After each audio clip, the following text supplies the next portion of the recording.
Welcome to the Strategic Veteran, where we chart the course from service to civilian triumph. I'm Adam Peters, a veteran, entrepreneur, and your fellow navigator in the quest for a life of impact and fulfillment. My mission is simple: to empower you with the tools and stories that turn challenge into opportunity. Having walked the path from active duty to where I stand now, I understand the search for purpose that comes with hanging up the uniform.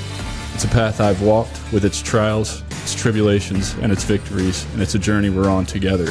This podcast is more than just conversation. It's a beacon for those seeking to redefine our missions through entrepreneurship. It's about igniting the entrepreneurial spirit that lives within us, the spirit that compels us to create, lead, and make our mark on the world. Here we connect with veterans who have built businesses, sparked change, and found their purpose in the marketplace of ideas. They're not just surviving, they're thriving. They've transformed their service into startups, their experiences into enterprises, and they're proof that you can too. So whether you're scribbling business plans on napkins or stepping into the arena of innovation, remember, you're not alone. You're in good company. So let's explore these stories of transformation and take the first steps together on our path to purpose. Let's begin.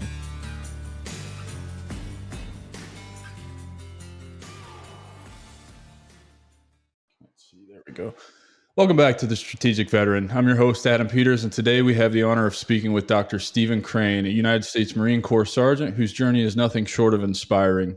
His career in the Marines was marked by significant challenges and pivotal moments that shaped his path and personal growth.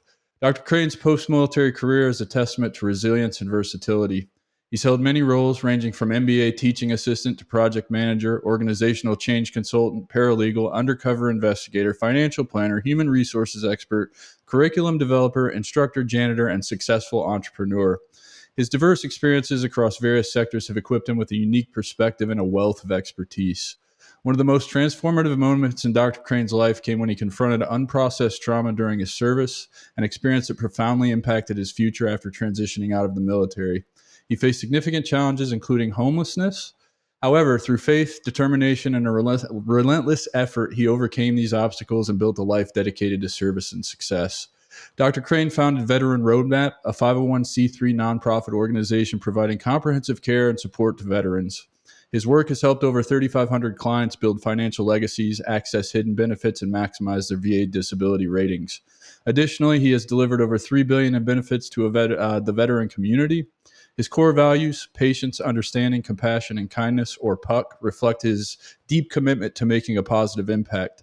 Join us today as Dr. Crane shares his journey from military to service to entrepreneurship, the challenges he overcame, and his ongoing mission to support and empower veterans.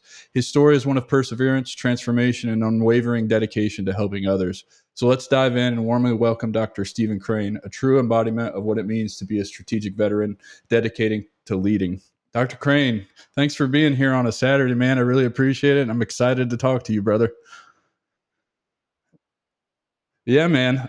Dude, impressive resume there. I'm excited to dive into your story. So let's just get started, man. Tell us kind of where you grew up, what inspired you to join the Marine Corps, and we'll go from there, brother. Yeah, loaded freaking question right there. So I was born in Dallas, Texas, grew up pretty much all over the country. My dad was a bricklayer. My mom did whatever she could to try to take care of myself. And she delivered pizzas during nights. Just anything, right? But she was super strong, and just being able to keep us all together and just phenomenal on that side. And my dad, I always tell people I have the utmost respect for that man, right? It's hard to have a relationship with someone when you're growing up and you never really see them. But the amount of respect that you can have towards a human being for being able to go out there 7 days a week, work 14-hour days nonstop for like 20 years, you got to give credit where credit's due. That's ridiculous to take care of their family. So I have utmost respect for him and what he's been able to do. That was my upbringing. What led me ultimately to join the Marine Corps? That's the big loaded freaking question right there. So long story short, all throughout my life, if anyone's ever seen me in person, I'm a little freaking dude, right? I'm a little tiny thing. I'm 5'4". I'm tiny, right? I always kind of had a chip on my shoulder, but wasn't for my Napoleon complex, right? It was for really how I was treated growing up. I mean, you gotta think my mom was an immigrant here, and then she didn't have anything in her background. Then my dad kicked out of his house in sixth grade, and then that's his education. And he went and became a bricklayer and made something with his life. So I come from nothing when in that respect. So yes, you're mocked and ridiculed your entire life for obviously your parents. Cool. A lot of people go through that. So what makes me different?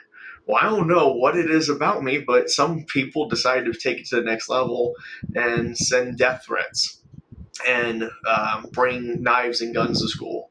And they would be suspended, expelled, transferred to different schools. I would be put in protective custody, everything you can imagine. It was way more than just push up against the locker, beaten around a couple times. Like, no, it was freaking legit. It was some serious bullying going on. So I always had a chip on my shoulder for that. And then on top of that, it wasn't just the students, it was the teachers as well.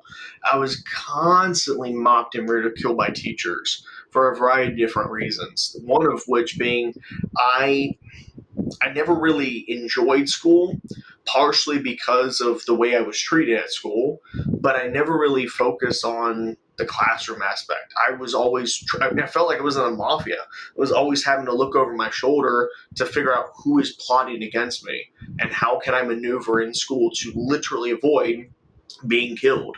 I'll never forget that in high school, I got a bunch of death threats and a text message. And it was probably about a half an hour prior to school letting out.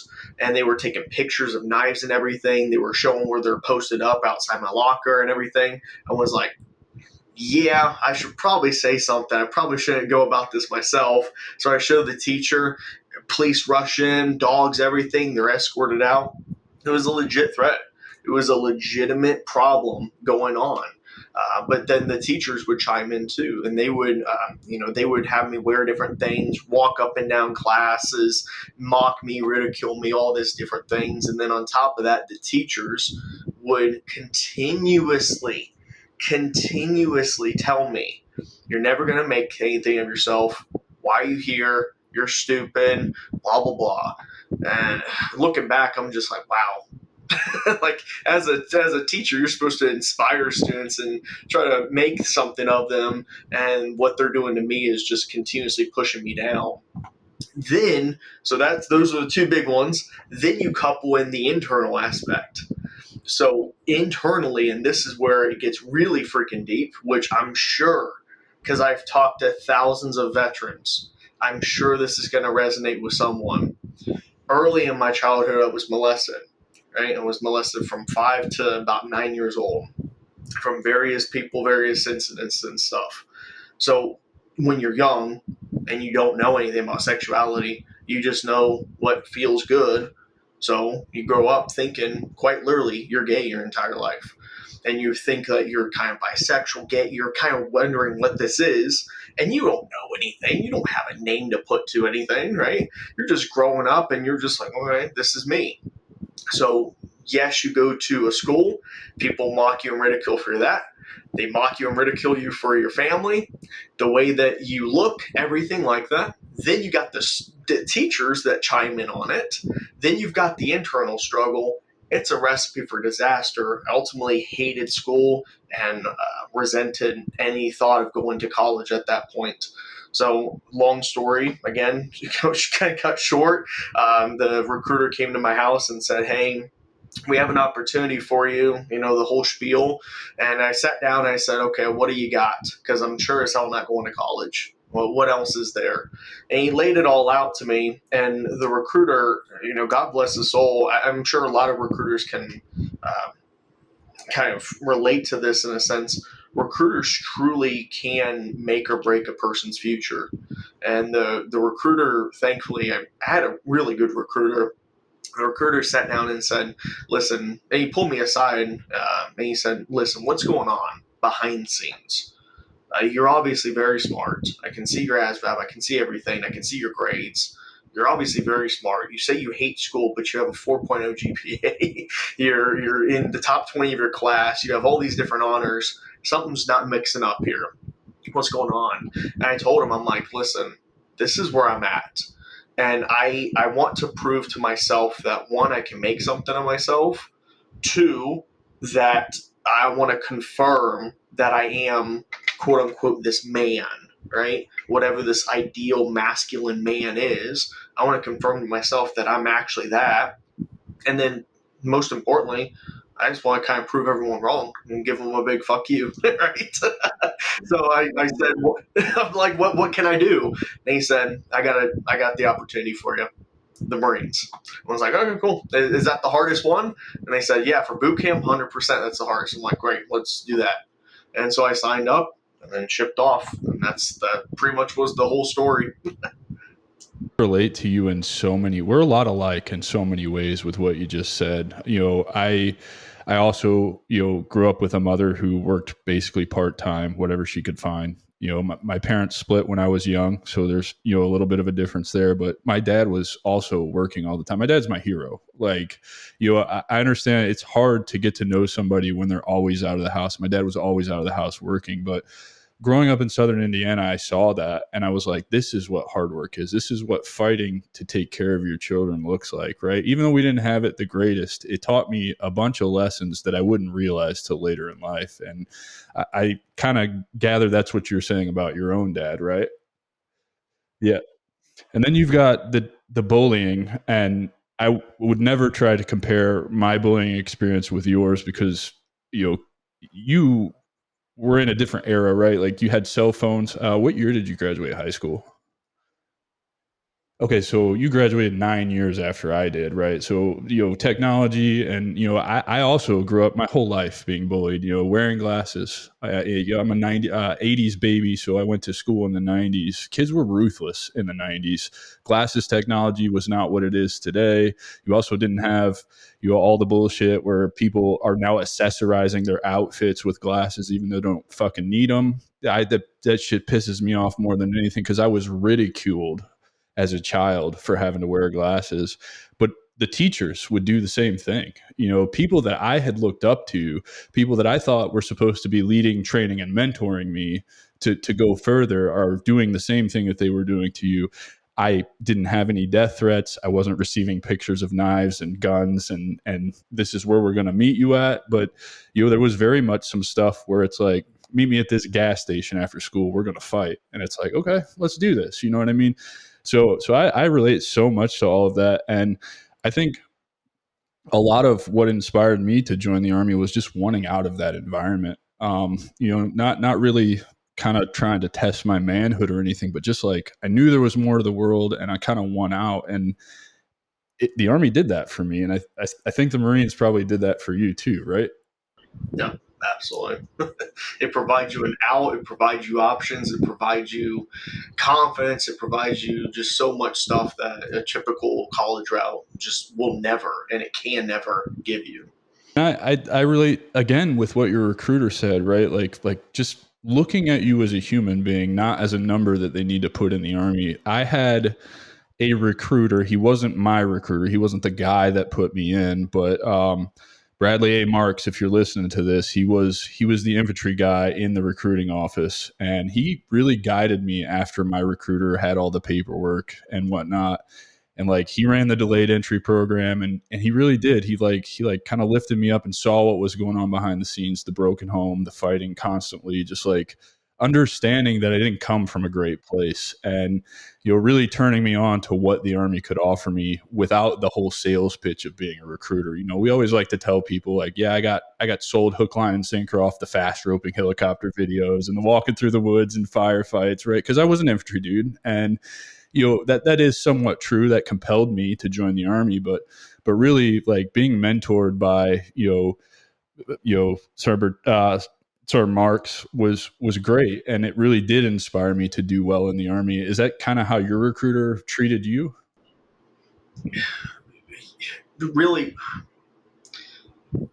it's kind of hard because you look back and you're like, well, I know you were doing it for a number, right? But at the same time, there is that connection that you can't deny between human and human, between man and man, there's just some sort of connection that you do develop, whether you want to or not. Of, hey, you are kind of like a father figure, you're kind of like a mentor, you're kind of like that guru that I'm looking up to, and I can see where my life is going to change if I follow you.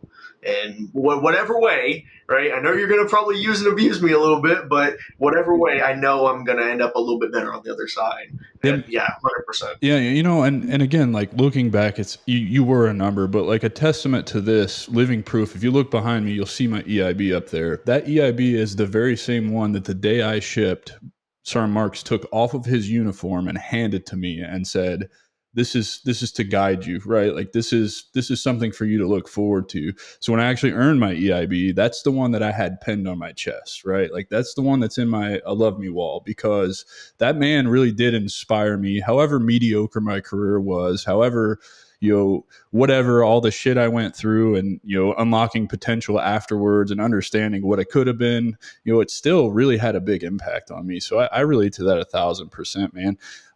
Share some key experiences that you gained in the Marine Corps that kind of you lean on today, and that really helped you through all of kind of the bullshit of the transition hole, and not knowing what you want to do when you get out and all that stuff. Like, what did the Marine Corps give to you that you use to this day?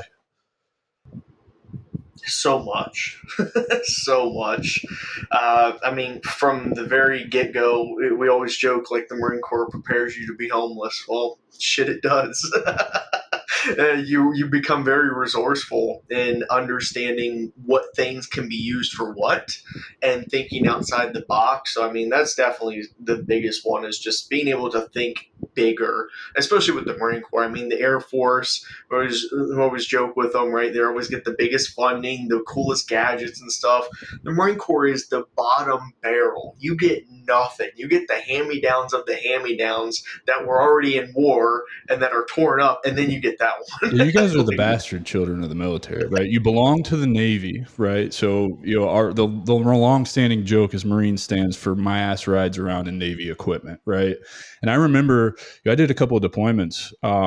My second deployment was with but the Marines were in charge of us. So I was with every first, second, and fifth mess. I think I can't remember anymore, but they were all running around with old equipment. Some of them still had M16s, not M4s, right? And the old, I don't know if you remember them, but we had these, like, before we got plate carriers, we had these vests that was like clothes over here and then you fold it over here. They were so uncomfortable and really like Oh, cumbersome. wait a minute. There's something else besides that? Yeah. So you did still have them. And I was floored watching these Marines run around in this stuff. So yeah, I 1,000% understand what you're talking about, because they do. It's just constant hand-me-downs. You're the bastard children. So that, I mean, but that does teach you that you don't need the coolest equipment. You don't need the coolest, most high grade, high speed stuff. You can get by with the basic knife. You can get by with the basic car. You can get by with the basic phone. You can get by with the basics and still make something. So that was definitely a big lesson learned. Another lesson learned for sure was the people that you surround yourself with will make or break you. The prime example, when I got to the fleet, when I went to my first duty station, the command, good God, the command was the worst. I mean, the worst of the worst of the worst that I could have even ever thought about. It literally put me back in high school. The same abuse, the same everything. And I'm like, I escaped high school. I escaped where I went and lived because I thought this was going to be something different. And now you're telling me it's the exact same? Oh, hell no. Like, I can't do this, especially if I'm going to be here for 4 years. Thankfully, stuff happened, and I was no longer with that unit, right? So I moved on to another unit, flourished, meritorious promotions, everything, awards, grant, all these different things. And so the people that you surround yourself with can make or break your career. 100. I love that, man, because I had kind of a similar experience, right? Like I escaped the bullying by leaving the army. Basic training was fine, but I got to my first unit. It wasn't the command, it wasn't the leadership. It was just the simple fact that I got to my first unit somewhere between 2 weeks and a month after they came home from the invasion of Iraq. So my life as a private, you can imagine how that was. And kind of looking back on it, I felt the same way that you did. Like I felt I escaped this. Like I moved on from this to find better. Like this is going to be my life. And I signed a 6-year contract because I was the guy who's like, at the end of 6 years, I'll know whether or not this is for me or not. Like all or nothing here, right? No bonus, no nothing. Let's just go for the gold here. And I get to my first unit and all this shit's going on. And however, I do get it now, right? Like they just lived through something that we hadn't experienced, not really since Vietnam, I would say, because Desert Storm, Desert Shield was not army wide or military wide operation, right? It was very select units that went and did some stuff, not to diminish what those people did, but fast forward to the invasion, and these guys, they're already fucked up. You know what I mean? Like, and they're just trying to prepare you. And I didn't realize that at the time, and I just wanted out. I was like, I want out. After that deployment, after I get to my deployment, right, and about 30 days in, when you're authorized to combat patch, everything changes. Everything changed. And then kind of like your story, started to flourish, right? Get some awards, get promoted early. And, I relate to that so much. What was your job in the Marine Corps? It was administration, then mailman, then legal, and then CID. And CID, I never officially made it into it, and that led to the rest of the story. Yeah, man. So you made E5 in 4 years. Is that relatively fast in the Marine Corps? I did it in 3 years, and yes. Depending on your MOS, I mean, what we call it, the pyramid. Some of them are super quick to climb the pyramid. Like I remember anybody in IT, you can become a staff sergeant easily 5 years, easy. And it's like, wow, that's cool. But the chances of you ever reaching gunny, give it another 10, 15 years to reach gunny because it's just so small and top heavy at the top. There's nothing you can do. So my MOS, 0111, 0121, all those different ones. My MOS, it was competitive. It was very hard, but I wasn't like the golden child. Now, I did graduate meritorious promotion, top of my class out of MOS school. I did work my ass off for that, and that's a whole freaking story in and of itself on how that happened. Well, let's talk about it. Tell the story, man. We're here to tell your story, brother, and all of these things play into where you're at today, and I think they're important for other veterans, right? Who, I mean, Dr. Crane, you've been through a ton, man. Like from homelessness to retired in 5 years, and I think this is you are probably, I'm just going to say, you're the best example that we've had come on this show thus far. This is why I started this show, because when we did our little meet and greet, like when I reached out to you to ask you if you would be interested in doing this show, I was like, man, a Marine with a PhD, a doctorate. And you were like, yeah, I'm not supposed to have this, right? Like you even self-admitted, was like, I never thought this would be possible. And so having that mindset, but then accomplishing that, right? You are the best example for all these guys who are stuck in this transition hole, who feel sorry for themselves. And I'm sorry if that offends anybody, but I was there, man. I was 100 pounds overweight. I was sitting on the couch, fucking doom scrolling, analysis paralysis, never taking any action, and ready to put a gun in my mouth because I was miserable. You know what I mean? And so let's tell these stories and let's show people how you overcome this adversity, leaning on the resilience, the discipline, the problem solving, the adaptability that you gained from the Marine Corps. So in MOS school, it's one of those stories where it's like, are you kidding me again? Like, I just explained my childhood. Well, let's jump into MOS school. So I jump in, and my goal immediately, the first day that they all lined us up in formation, they're like, now one of you will leave as a Lance Corporal. And I was like, that's going to be me. That's going to be me. Yeah. And I'm like, yeah, hell yeah.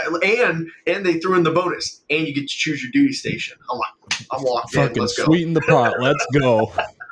So I'm like, anything I can do, let's make it happen. And I hit the ground running. It was, I think it's 8 weeks, 9 weeks is the schoolhouse. And I went during the holidays, so it was a little bit longer, some days missing and whatnot. But I was there during the holidays. MOS school was interesting. It was kind of hard, especially for myself, because again, remember, I come from nothing and I grew up in the age of computers. We never had a freaking computer at home. So I never learned how to type. I was one of those like finger digits right there, and just finding the letters and doing what I can. And one of the first tasks was you had to hit like a word per minute count. That was one of the first exams. So I busted my ass in the study lab just learning how to type. Now I'm a phenomenal typer. I mean, I don't go toe to toe with anybody. I'm a very good typer now. But at first, I had to learn, and I felt like I was in physical therapy. Like, okay, this one, this key. It felt stupid, but I did it, and I passed, and I was at the top of the class. Then it was exam after exam after exam, and I continuously scored at the top. But then this is where everything changed. So in MCT, so Marines go boot camp, MCT, MOS. MCT is Marine Combat Training, or SOI, School of Infantry. You go to MCT, and 3 of the 4 weeks that you're there, you're in the field, and you're doing nothing but field. I mean, there's no showers. You got your little baby wipes and everything. Like, it sucks. And that's in line with every Marine's a rifleman kind of thing, right? You guys are the only branch that really harps on that. Everyone needs to know basic infantry tactics, right? That's what MCT is teaching you. Exactly. Yep. It's your AIT that every single Marine has to go to. So we went in and we went to the field for 3 weeks, and in the field, that's when you're first really introduced to MREs as the end all be all, and that's all you eat. Well, you're welcome to the suck. And when you say the suck, you ain't a kidding, because that's where my body was introduced to, oh shit, what is this thing called constipation? And I'm not talking constipation as in like, oh, I went a week without shit. No, how about you go 45 days without shitting and then see what that does to your body? Oh, I'll tell you what it does to your body. Halfway through MOS school, you wake up one morning and you're paralyzed from the waist down. And you literally can't move your legs. You can't feel your legs. You can't move your toes. You can't do anything. You're in excruciating pain, and you just are sitting there, and you scream out for help. And the guy you're dorming with at the time, he comes over and he's like, "What the fuck's wrong with you? Like, what's going on?" I'm like, "Bro, I can't feel my legs." He's like, "Bro, get up. We got PT." I'm like, "No, I can't feel my legs. Like, go get the corpsman." So they helped me up, because they're like, fuck, they're not gonna come in here. They're not gonna believe you. So they put me on their shoulder, like I'm literally like dangling down the hallway, to take me outside in formation. And I'm standing there, he helped me get dressed and everything. I'm standing there, and the corpsman's like, "What the hell's wrong with you?" I was like, "I can't feel my legs."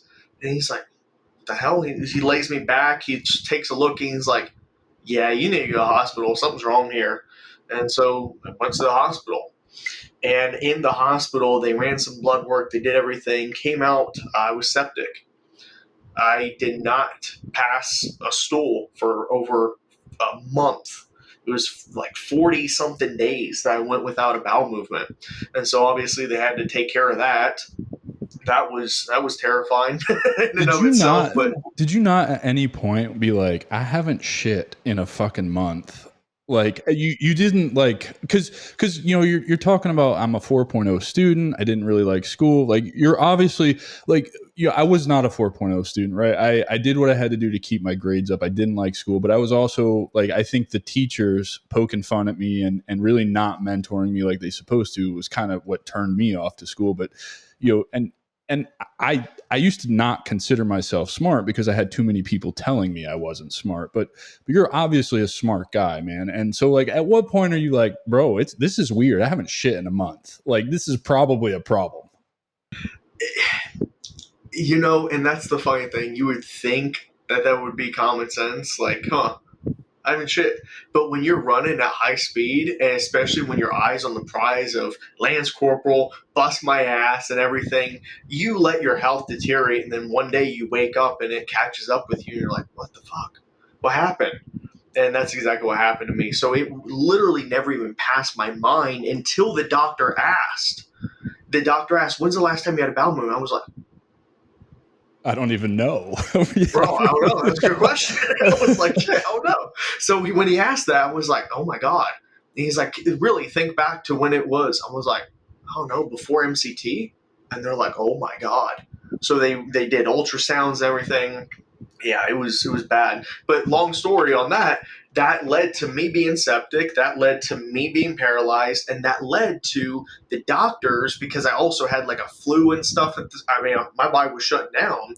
They didn't know at the time what it was. They just thought, oh shit, this is something contagious. This is something weird. We got to isolate them. Here's the part that gets even freaking weirder. They isolate me. They send me to a different room, a different dorm entirely. But if anyone's been on Camp Johnson, and if you're listening, you know what I'm talking about. There's a boys' dorm and a girls' dorm. And in the girls' dorm, obviously there's way less girls, so they have the first 2 floors. The male dorms, it's like five floors high. Well, the females have 2 floors. What are the other 3 floors doing? Nothing.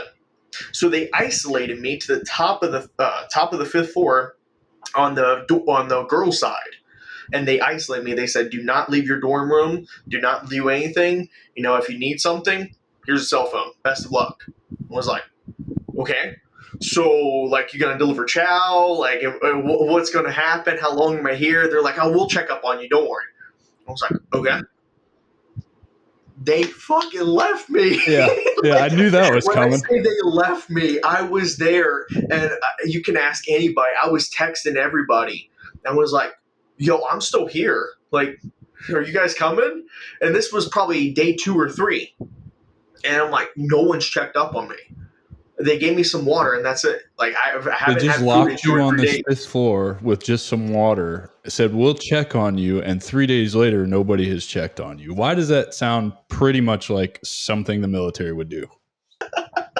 You think to other people, you would think like, hey, you haven't seen your battle buddy in a while. Why don't you say something? So I finally was able to get a hold of him. He's like, oh shit, like no one checked on you? So they came up and checked, and they said, what do you need? And obviously the door was sealed shut, so they were talking, between the doors. I was like, I don't know, I need toilet paper, I need water, I need food, I need anything. And so I would like some food. That would be great. They grabbed some chow, they brought it back. So probably about day 3 or 4, I got some chow, and I got some stuff. But then that's when they alerted the teacher, one of the instructors, and the instructor came over, and he's like, hey, you doing good? And I'm like, yeah. And they're like, hey, when are you coming back to class? Because you're going to fall behind, and we're going to have to push you to the next cycle.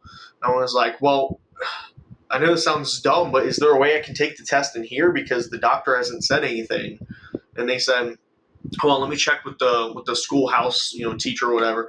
So they checked, and they said, yeah, you can do like a Scantron. And so they just slid the Scantron under the door? They gave me a written test and a Scantron, slipped under the table, and was like, oh, shit, I'm really going to have to – I mean, I've got nothing better to do. I might as well just study. Here we go. Yeah, let's do this. I'm studying, I'm taking the Scantrons and everything, and then I pop it back under, and then they would grade it, and then they come back. I didn't know it until the very last day, because it wasn't until the very last week that I was let out of that room, and I was cleared, and I was healthy and everything. So how many weeks were you in the room? 2-3 weeks. Oh, by yourself. Don't leave. Yeah. Oh, bro, man. Solitary confinement. Never left. It actually taught me something about myself. If I ever go to prison, put me in the hole. I'll survive. I'm good. Yeah. No, it's interesting because, after being introduced to plant medicine, one of the things I do want to go do is lock myself in a dark room for 7 days. And I've heard that the things that you can learn about yourself when you isolate like that, particularly voluntarily, right? Yours wasn't voluntary, but we as humans are capable of so much more than we give ourselves credit for, right? And I think that's probably what you're alluding to, that you learned in that room for 3 weeks by yourself. Because, for those who are listening who don't understand, particularly in the Marine Corps, if they say you're staying in this room and you're not leaving, you're not fucking leaving, like, ever. You're scared to death to open the door because you don't know what's waiting on the other side. You could have an armed guard there and be like, shoot to kill and open. You have no idea. So yeah, I literally stayed in that room for 2-3 weeks, and then I was let out. I was cleared by medical and everything like that.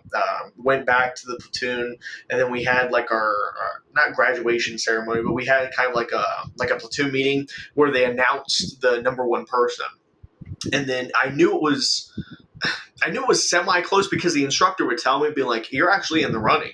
They didn't tell me how close it was. It was me and this other girl, and it was kind of neck and neck the whole time. The rest of the platoon, they didn't really count, but me and this girl went neck to neck, and it came down to the final exam, which I took in the dorm, and it came down to that, and I beat it. And so when they announced it, everyone was like, first off, who the hell is he? He hasn't been in class, and then he's coming out and he's meritorious. I'm confused. And then they actually gave an explanation of what happened to me in front of the platoon. They were like, bro. So I got some street cred for that. That's pretty cool. But that's that meritorious promotion then led to a lot of the hazing, a lot of the stuff that happened, because you're walking in and you're supposed to be a private or a PFC. You're supposed to be an E1, E2. I'm walking in there E3. I'm the same rank as everyone else that's been in the fleet. And so they're looking at me and they're like, well, you're not below us, but you're not one of us. And so we need to make sure we teach you that. And we also need to re-emphasize the fact that we're better. So it was even more hazing. So anyone listening out there, I wouldn't necessarily recommend going for meritorious promotion because it's going to put a target on your back. I didn't realize that. I thought, this would actually secure me. This would make me safe because I'm not going to be the bottom barrel. There's going to be people below me. I was wrong. Did you ever find that the hazing was different than the bullying, and that you kind of came around to understanding what the hazing was about? Or did it always kind of bother you and you never made any peace with it? Because I know for me, like I did finally understand it. And I don't know, particularly just from my experience in the infantry, in the Army, it's really a rite of passage. It's a test, man, to find out who you are and what you're made of. And I guess having almost 5 years of combat time, I understand it now, because I want to know what you're made of, because when shit hits the fan over there, my first squad leader is a prime example of this. I don't know how he ever made E6 in the Army, but the first firefight I ever got in, that motherfucker ran right back into the backseat of the fucking Humvee and hid. You know what I'm saying? So like I understand the hazing, right, wrong, or indifferent. It is the way that it is. And I think it is the way that it is for a reason. And I don't think that it should ever change, regardless of what the political atmosphere is or how we change as a society. I think very much some of the rituals and the things that go on in the military are absolutely necessary to build the best fighting force on the planet. So did you ever come to terms with the hazing? I did. And I think there is a difference, at least in my mind. I think there is a big difference between constantly fucking with someone just for the sake of it and pushing them too far for absolutely no reason. And then there's a fine line between that and actual, like hazing, where it's kind of more military instruction, if you will. Like, yes, I'm going to beat the shit out of you, but I'm doing that out of love because I really want you to realize what the Taliban is going to do to you. Like, I want you to understand what these people are out to do to you, and I want you to feel it. And I'm going to do it in a semi-controlled manner. Yeah, semi-controlled is the key word there. You may break a rib, but we're going to take you to medical afterwards, right? We're not going to just let you die, but we're going to bring you on the brink of it. And not only that, but we're going to go drink with you afterwards too. We're going to fuck you up. And then we're going to fuck you up even more, right? Like but in a camaraderie, like you're part of this brotherhood way. Like, so pay your dues with the hazing, get your ass beat a little bit, and now we're going to go get you fucking hammered and show you what life is really like. that's the part that is so hard for me to reconcile with that last piece. I can understand and I can appreciate the bullying and the fucking and whatever. That's culture. Cool. I can appreciate the fact that they love you so much in the weirdest freaking way that they want to beat the shit out of you to help you. But the weird part is I can't reconcile that last piece. Like then you're gonna be buddy buddy with me at the ball or whatever, and knowing damn well, like just the other day, you were literally telling me I'm the worthless piece of shit, like everything, and you meant it.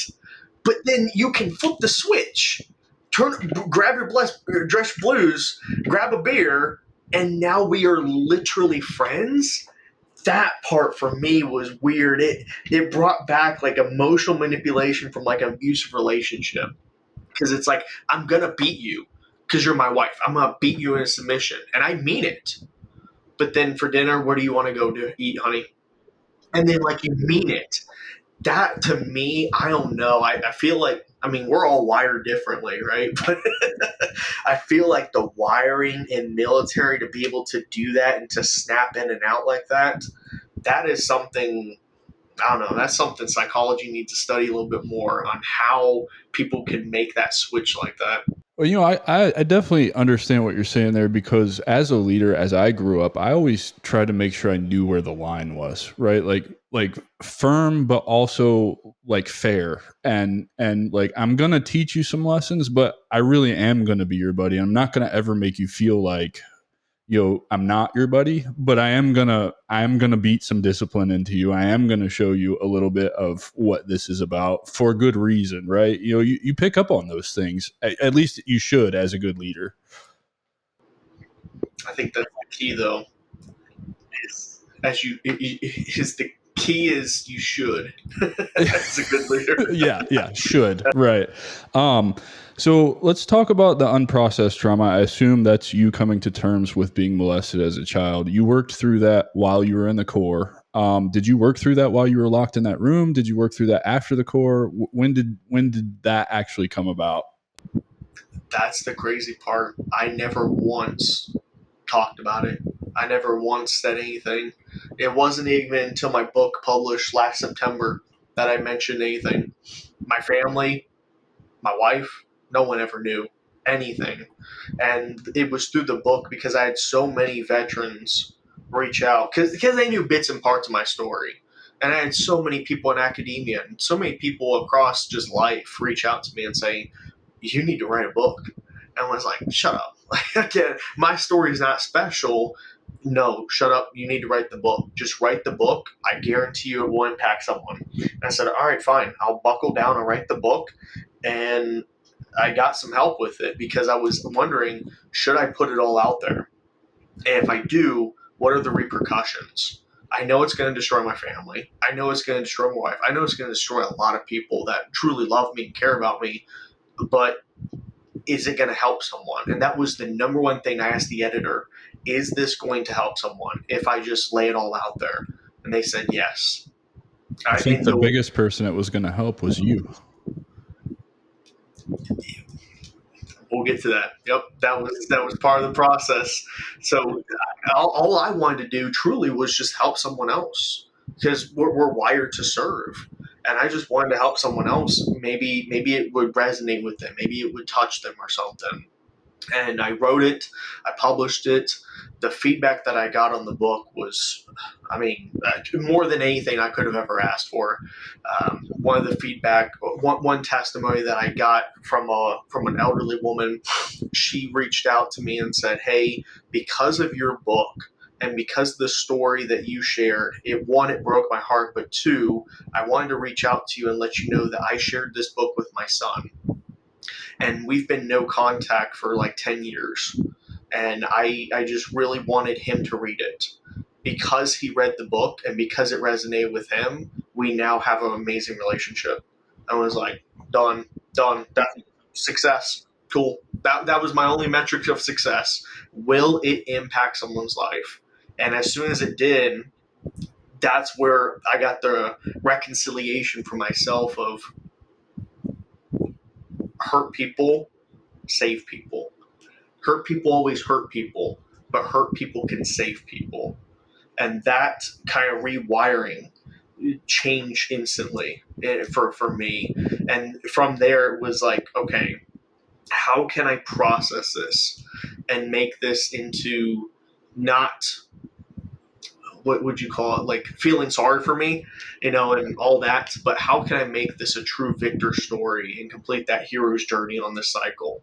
And that way I can close the book on it, pop it in there, and always grab it and say, like, hey, this is my book, this is my story, fuck yeah, and kind of own it in a powerful way, but never dwell on it, and just say, hey, this was my chapter of life, this was my first 30 years, happy, boom, and then the next 30 years start. So yeah, through that journey of writing the book, it was hard, because obviously you have to kind of reprocess it and write everything out and all that good stuff, but it was meaningful.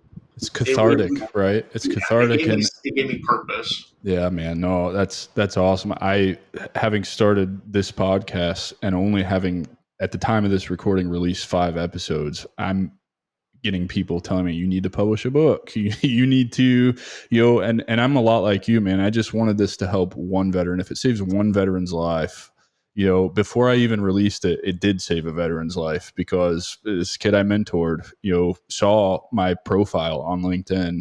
He had just gotten out of the VA inpatient treatment for trying to kill himself. And he's cruising LinkedIn because he got this equity offer in a company. And he's like, I need mentorship. I need to learn what I'm doing. And he sees my stuff pop up, and he's like, he immediately calls me. And it's like, dude, I haven't even released anything yet, and I'm already accomplishing what I've set out to accomplish. And there's no greater feeling than that. So when you were talking about that, hurt people, but if you can rewire that, hurt people are the best people to help people. And dude, that gave me chills, man. I still get chills repeating what you just said. So thank you for saying that and sharing that with us. Let's talk about when you got out of the Marine Corps. What led to your decision to get out? And let's start talking about the whole main point of this show, the transition, and how dark that can get. Oh, geez. Okay. Well, let's rewind to reenlistment time ish, right? So around reenlistment time, probably a year out, you start making decisions about your career. So I go visit the career planner. I'm like, listen, my whole life's purpose, I always like putting puzzles together, and I always like helping people. I'm thinking, based on me getting my bachelor's, right? At that time, I just completed in 2016 my bachelor's. So you were doing college while you were in the Marine Corps? Correct. Okay. Yeah. So you actually, how much college did you do while you were in the Corps? Just the bachelor's? You can't remember. I think I you got so much damn school. I think I did two like certificates as well, but the bachelor's was the main one. But I got my bachelor's in criminal justice, and that was one of the prerequisites, as I remember, for going into CID. You needed a bachelor's degree in criminal justice psychology or something like that. You needed a couple approvals from like FBI, Secret Service, and stuff like that. You need letters of recommendation. You need to retake your ASVAB and get this super high score. You needed to do all these different things. And so I asked the career plan, I'm like, hey, this is what I want to do. Can you help me just build the roadmap and I'll go knock it out? And he's like, Steven, you ain't going to knock it out. I was like, motherfucker, don't you know, like me by now, like I will knock this out.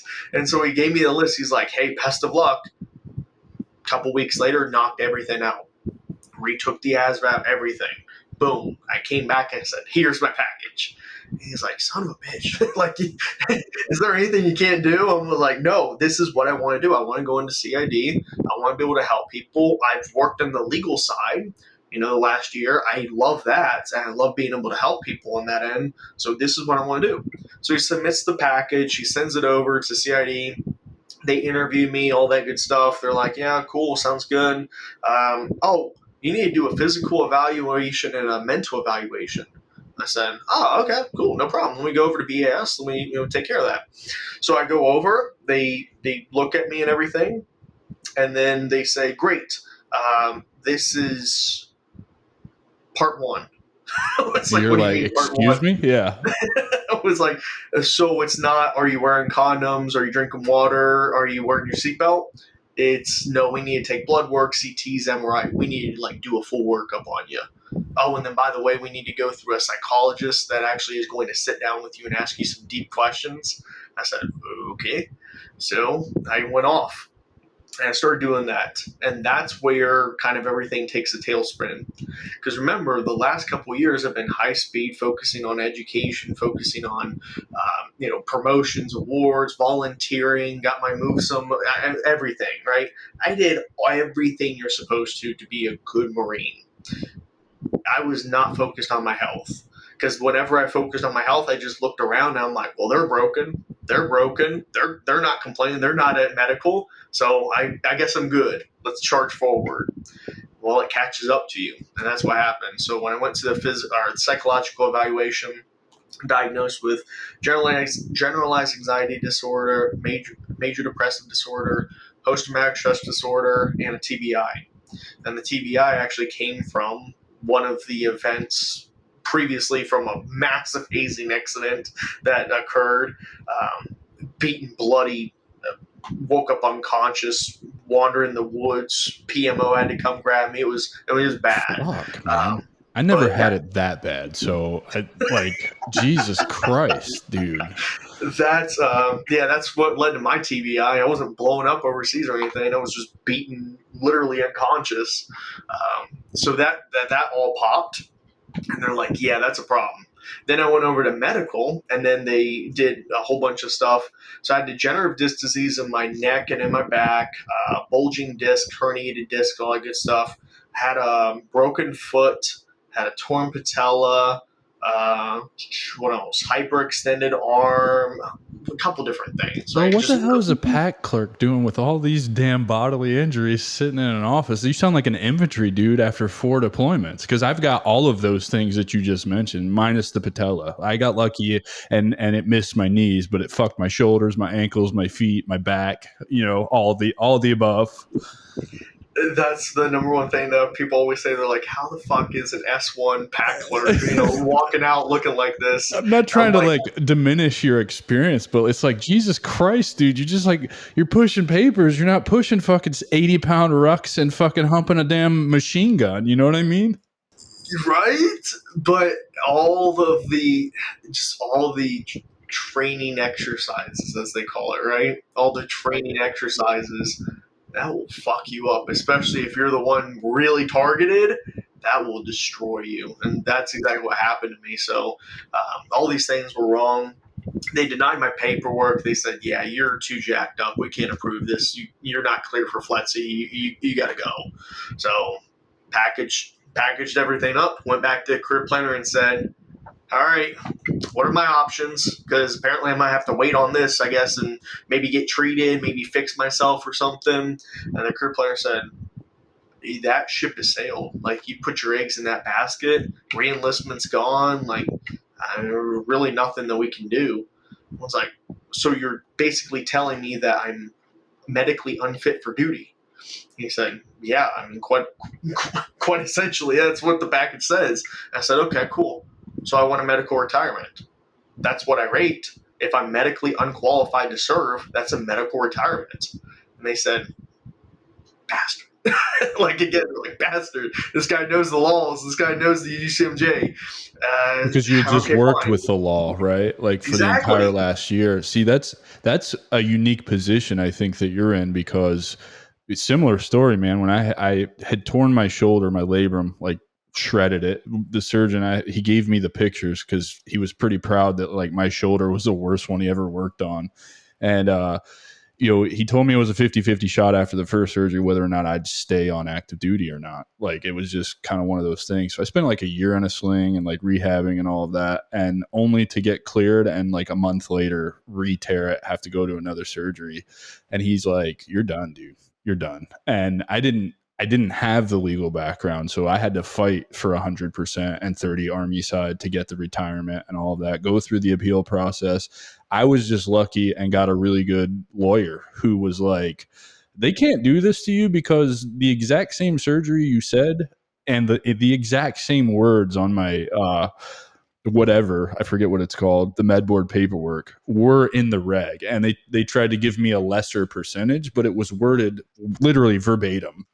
And I was just like, yeah, I was lucky, but I have buddies that weren't lucky, because you do this to help veterans now. So yeah, it's awesome that you were uniquely in that position so you could take care of yourself. 100% on that. So I went over to the flight surgeon, had him sign off on the paperwork. He's like, yeah, this is a no-brainer. Boom, you're clear. Take it back, submit it. Boom. Now I get an extension for 6 months. Well, technically it was an extension for 6 months, but realistically it only extended my active service time by 3 months. Okay, cool. So anyone that's on a med board knows that it's 2 6-month stints. First 6 months you live at medical. Next 6 months you transition out of the Marine Corps. You get your benefits, your retirement, all that good stuff. Well, I started it. I did the first 6 months. So that was March to September. Yeah, March to September. I started the 6 months and I lived at medical. I would literally go in from 8 a.m. to about 3 p.m. And then would go into the office from 3 to 6, 3 to 9, 3, whatever, however much paperwork's left. And then I would file that stuff and be done. So I would live at medical. I would do my appointments. I would try to get better, as they try to say, right? They're trying to rebuild you for the civilian world. And it was tough. But I will say this. The one thing that was beneficial, physical therapy, no. Chiropractor, no. All the stuff that they did, no. All the injections, everything like that, no. The biggest thing that saved my life, and I say saved my life because hindsight, I didn't know I was going to be homeless. I didn't know anything was going to happen. But the biggest thing that saved my life, and I credit her in my book, and I credit her anywhere I go, Dr. Barrett.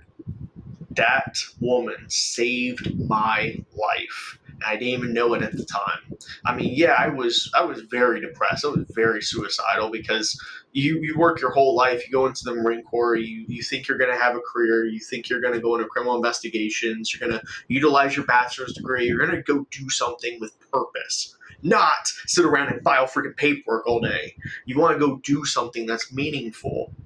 And I finally got a chance to do that. And then they ripped it out from underneath me because I had medical problems. So this woman, this psychologist, sat down with me probably twice a week, once a week, two times a week, let's say, for 6 months. It was probably about 4 or 5 months in total. She sat down with me, and these lessons, these therapy sessions, again, hindsight, were not therapy sessions. They were coaching sessions. And the coaching that she was doing, again, everything I learned later on in life, the way that she was treating me was what I needed at the time. I didn't need therapy. I didn't need to reconcile my traumas in childhood or even the hazing and everything that I went through in the Marine Corps. I needed to figure out, where am I going to go with my life now that my life's been ripped out from underneath of me? And she did that for a good 4 or 5 months. And by the end of it, after everything that we went through, the number one takeaway was never put your sense of value or your sense of worth into something that's perishable. And I said, whoa. And like, again, at the time, I knew it was kind of profound, but I never recognized, oh my God, what that actually meant.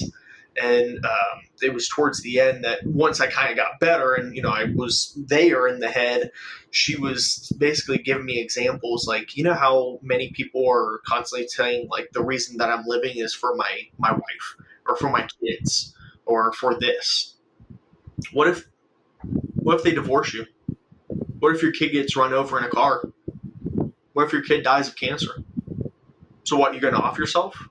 And I was like, wow, because she knew how to talk to me. And that's how I like to be talked to. Like, don't Don't Sugarcoat it. sugarcoat anything. Don't beat around the bush. Be as direct as this is. I'm so glad that you're saying this because I'm going through a psychedelic integration and addiction recovery coaching course right now that I paid a lot of money for as my way of giving back to Heroic Hearts. My goal is to become a psychedelic integration coach to help other veterans have the same experience with ayahuasca that I had, and this is a requirement for Heroic Hearts, but very much. A lot of what I talk about in that course and why I want to work with veterans is because I understand how to talk to them. Just like what you're saying, I didn't need someone to coddle me. I needed someone to call me on my bullshit, point it out very directly, and make me fucking deal with it. Yep. And that's exactly what she did. And anybody that isn't wired like this, they're like, "Oh my god, that is so gruesome. That's brutal. How could she ever?" I'm like, "No, that's exactly what I needed because she shoved it in my face and made me realize I put my worth, my entire life into my work. And when my work was no longer there, what was I? As an early kid, like really early, like kindergarten, first, second, third grade, right? My value was school. I loved school. I loved reading. I loved it. But then once I hit probably fourth, fifth grade, that's when the extreme bullying and hazing started. And then I began to hate school. And because I hated school, I hated myself. And because I hated myself, I hated others. Because I hated others, I now have no purpose to live. And so growing up, I was super depressed and suicidal. I didn't even really recognize it, but I definitely was. Brother, what you just broke down there is probably the most, I don't know, compelling breakdown of why we end up in the places that we end up as we transition out of the army, because you recognize that your core values and beliefs were learning. You were drawn to it, you enjoyed it.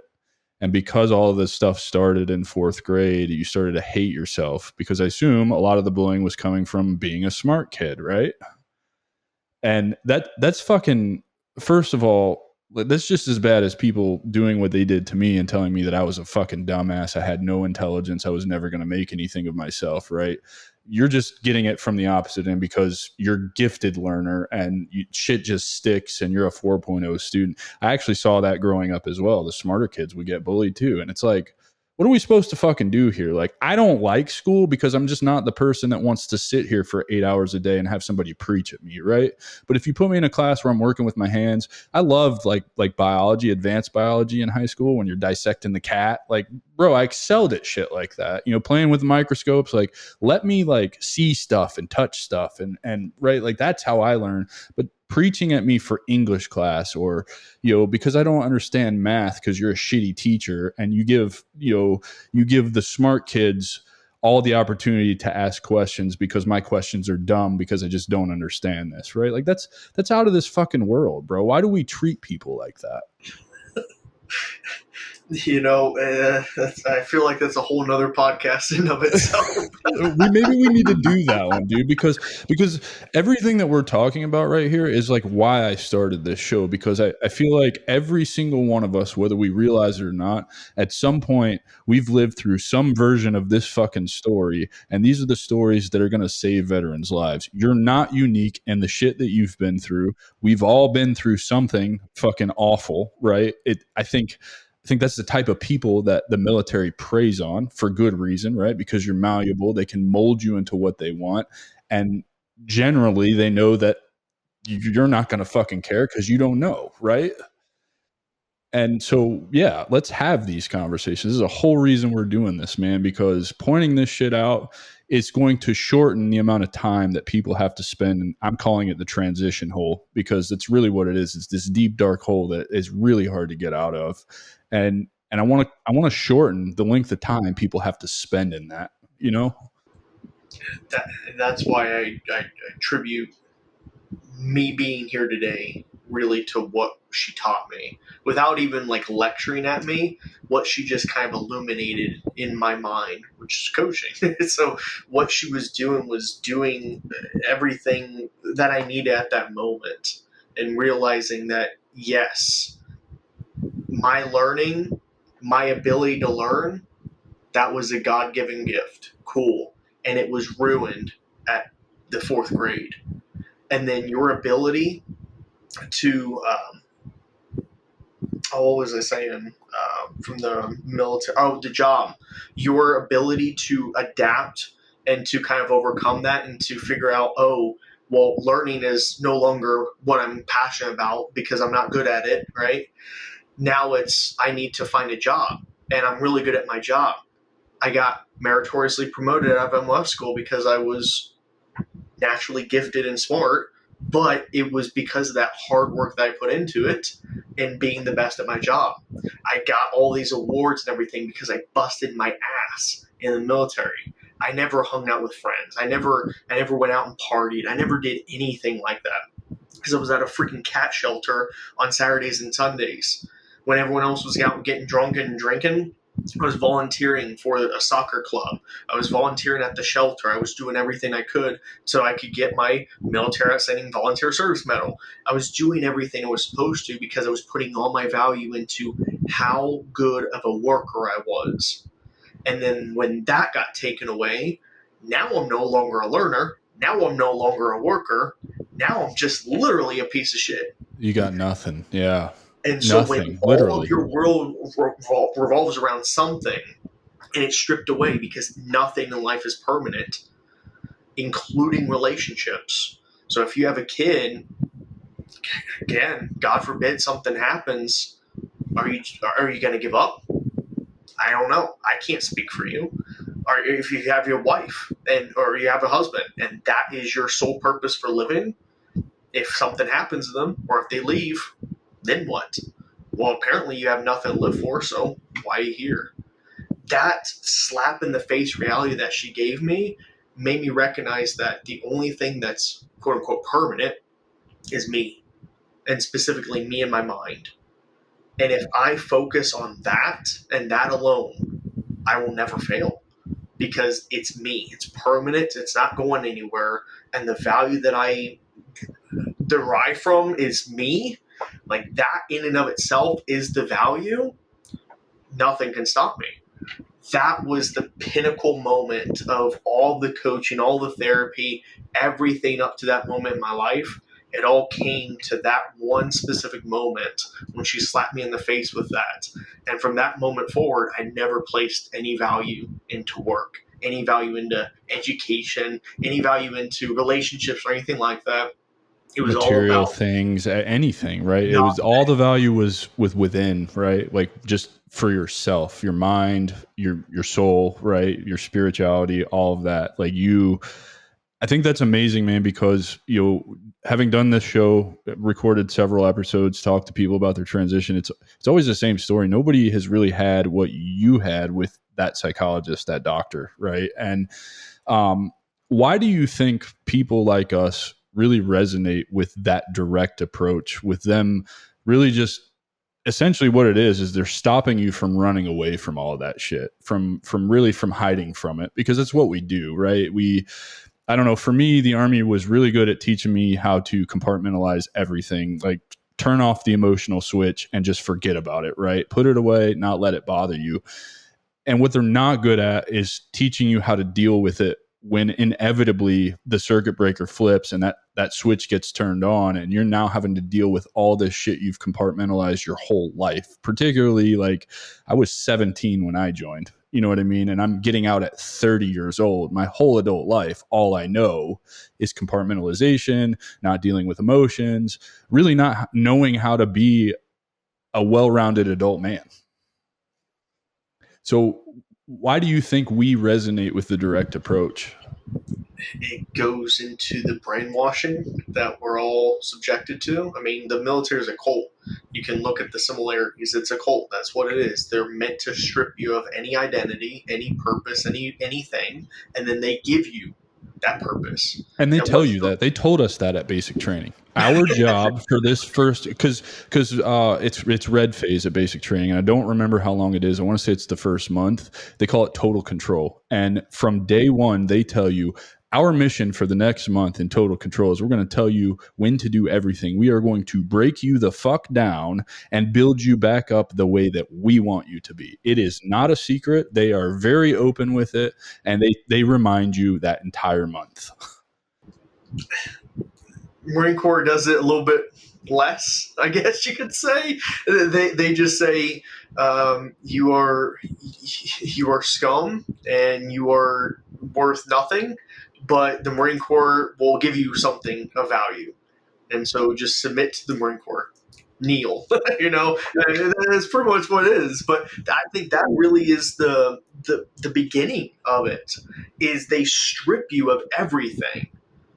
Kind of good, kind of bad, but it has a purpose. I get it.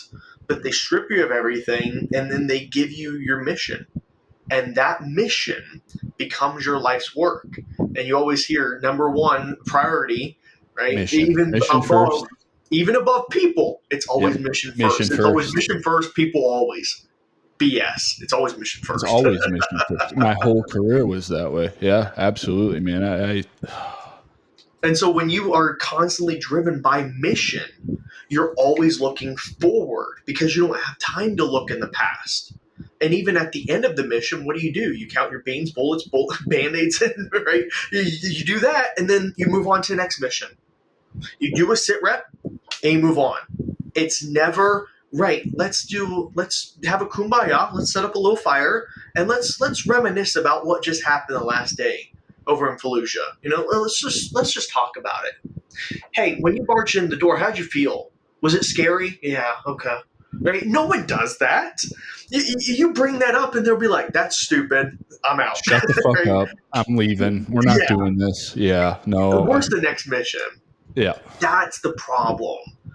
And I say problem kind of loosely because it has a purpose, and we're the best warfighters in the world. Great. It has a purpose and we're successful in that.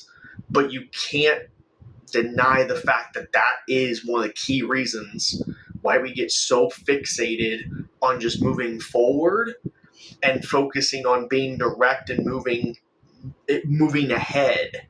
And therapy, it's all about the past. It's all about your feelings. It's all about reconciling things. Whereas coaching, which is what this psychologist was doing for me, what coaching is all about is figuring out your next pinpoint, your next mission. It's always future looking.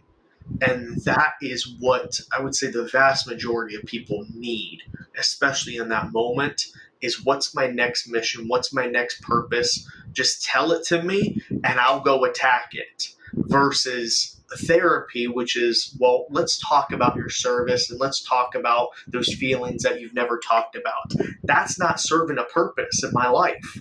Yes, you need to do that, but right now, I don't know about that. Right now, I need to focus, where do I go next? And then we can revisit that. And I think I agree with what you're saying. Therapy is all those things, but even more coaching, what I'm learning through the course I'm going through is really about empowering the client to really identify the things and then reframe those things or whatever it is that they need to do to make their peace with those things. And all you're really doing is giving them the tools that you've been taught, or, I know we're not supposed to, according to being true to you, but I find when I talk to veterans, they want to know how I did it, right? So I use myself as an example. And I think it's kind of weird that they teach that you're not supposed to do that, but I think they don't understand veterans as much as we do, right? Because every veteran I've talked to, I just went last night over to Orlando and met with a kid I grew up with. He went to the Air Force a year after. He was a year behind me. We did everything together. I haven't seen him in 21 years. And we talked the same way we did, before we left, and like talked about these same things and how we all need these things. And he's constantly asking me, bro, how did you lose 100 pounds over the last 11 months? Right? How did you change your mindset? And like, what steps did you go through? I want to know what you did because you're an example. And I think that's really what coaching is, right? Like empowering people to be able to dig deep within inside themselves, find out what their core values and beliefs are, and then work through all the shit that's holding them back from living a life in tune with those core beliefs and values. Do you agree with that? 100%, because again, the only thing that's permanent is you. And the funny part about the whole experience was, like I said, hindsight, going back, coaching was the best therapy for me, because coaching also teaches you, and in the book Flush the BS, that's what I teach as well. Coaching is just all about life. As stupid as it sounds, is what you make it. And from that, that's a, again, very profound thing, but in and of itself is very, very, very transformational, because I was then able to look back at the molestation and early in my life, and I was able to transform that into what's permanent, me. How did I view that, and what am I going to do because of it? It wasn't, let's revisit that, let's process the emotions, and then find out coping skills to make it, less traumatizing for the future. I don't need that. I need to empower myself to go back inwardly, do the deep work, and figure out, why did this happen to me? And if I tell myself it happened to me because I was a little boy and I was a prey and these were predators, that's true. And if I tell myself that I was molested because I wanted it to happen, that's true. And if I tell myself that it happened because there's evil in the world and I just happen to be one of the unlucky ones, that's true. And I can go infinitely on that scale. But no matter what, it's true. And I can find so much evidence to support every one of those claims. Because at the end of the day, they're all true. And I think a lot of times people look at it as binary. It's either this or it's this. And it's not true. There's infinite amounts of possibilities. And for you to try to sit there and to pinpoint exactly what happened and why it happened and what you're going to do from it, I think you're doing yourself a disservice, because you get to choose on that scale which one you're going to choose.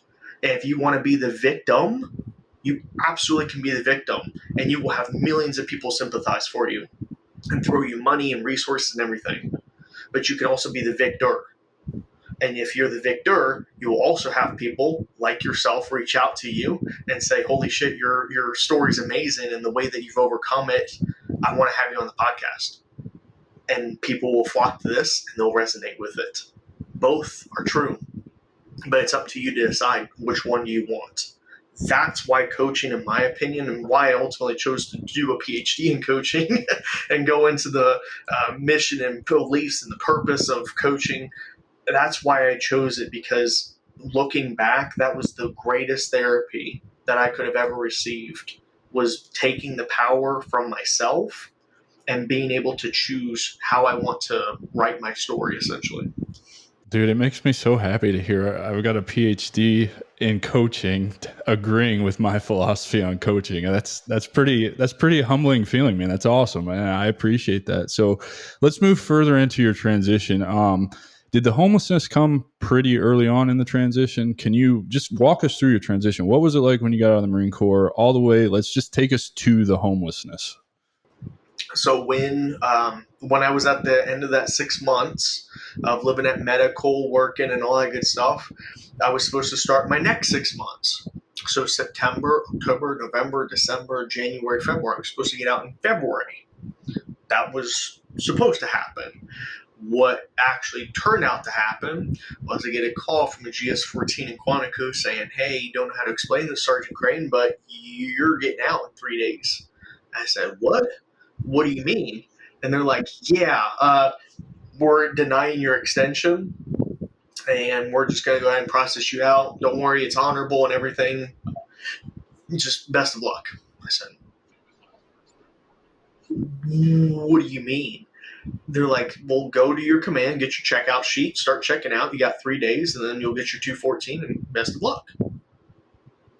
You immediately go into panic mode. all logic goes out the window at that point, because you got to remember, 6 months prior, all my life and dreams were ripped out from underneath me. I'm trying to process what's next with the end goal of February in mind, with me getting benefits, with me getting severed, all these different things. And now you're telling me, psych, you're not getting anything. You're just getting an honorable discharge. Best of luck. That sends you into a tailspin unlike anything else, where you immediately grab your checkout sheet, you check out the entire base in a day. The next day, you take your SIF gear. I mean, you just go nuts. And then you immediately start applying for jobs, and you try to pick up anything you can, because you know, oh my God, that means I'm no longer going to get a paycheck, and that means I'm going to get evicted. And that means that a lot of these things are no longer going to be in my life. So you don't think about your TAPS program. You don't think about anything that's happened in the past, and you sure as hell don't think about, well, what's going to happen to my belongings. You're only thinking about, how can I pay a bill? That's the only thing that's on your mind. How can I take care of my family and pay a bill, and how can I make sure that food's on the table tonight, knowing that I don't have any money in my account? So I go out and try to find something. 3 days later, all that good stuff. So it was probably sometime in September. I forget exactly, but it was sometime in September. We had to move out. We couldn't pay rent. We couldn't do anything. Again, So is it, you're not by yourself? Are you married at this point? oh yeah, I've been married the entire time. Got married at 18. So it's you and your wife. It's not just you. So you have the added pressure of, man, that's damn.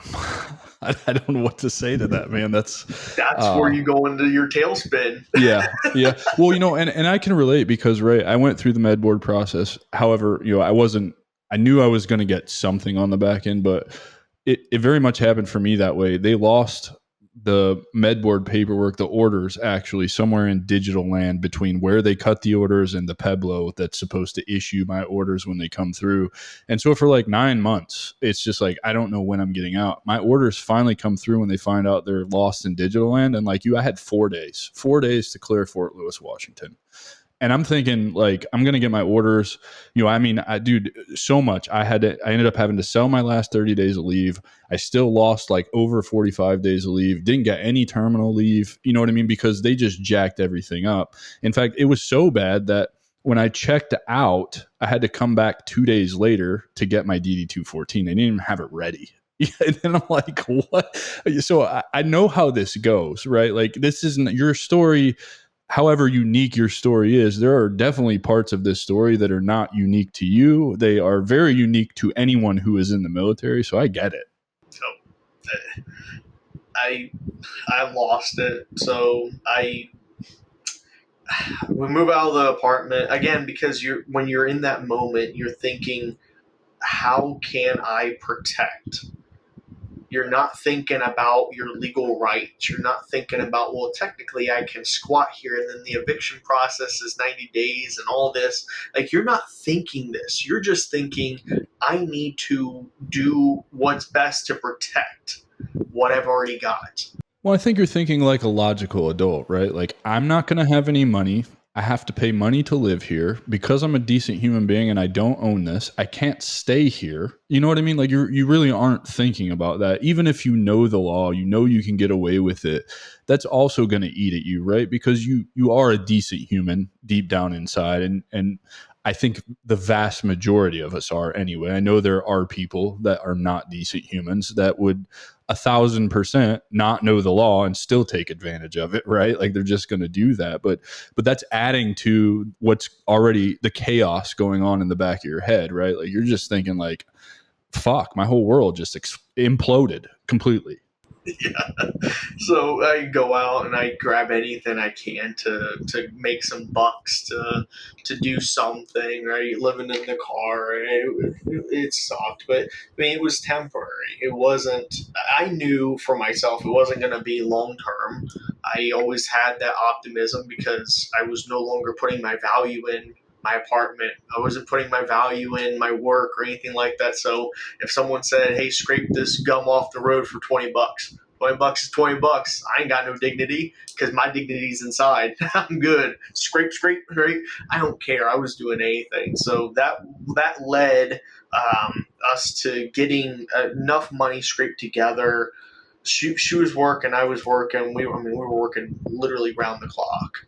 And this goes into the next kind of phase of my mind of what is your body capable of? And I know what my body's capable of from the military, but I've never really pushed it in terms of working. Because when you're in the military, you really can only have one job. I never knew that you could have three jobs in the civilian world until I went out and did it. So I was working round the clock. I had about 4 hours of sleep, and that's all I could. That's all I could do. Outside that, it was just work and work and work. And we did that temporarily enough to scrape enough money together, try to find a place to go. Found some places up here in Ohio. So we moved from Savannah up here to Ohio, crashed on a couch, bounced around a little bit, and we did that for a while. Honestly, until 20. So it was September of 2017.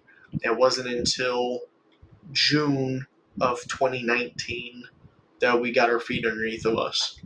So you stayed couch hopping, living in the car, working 3 jobs for a little over 18 months. Brother, that's Not a incredible, single man. person knew that.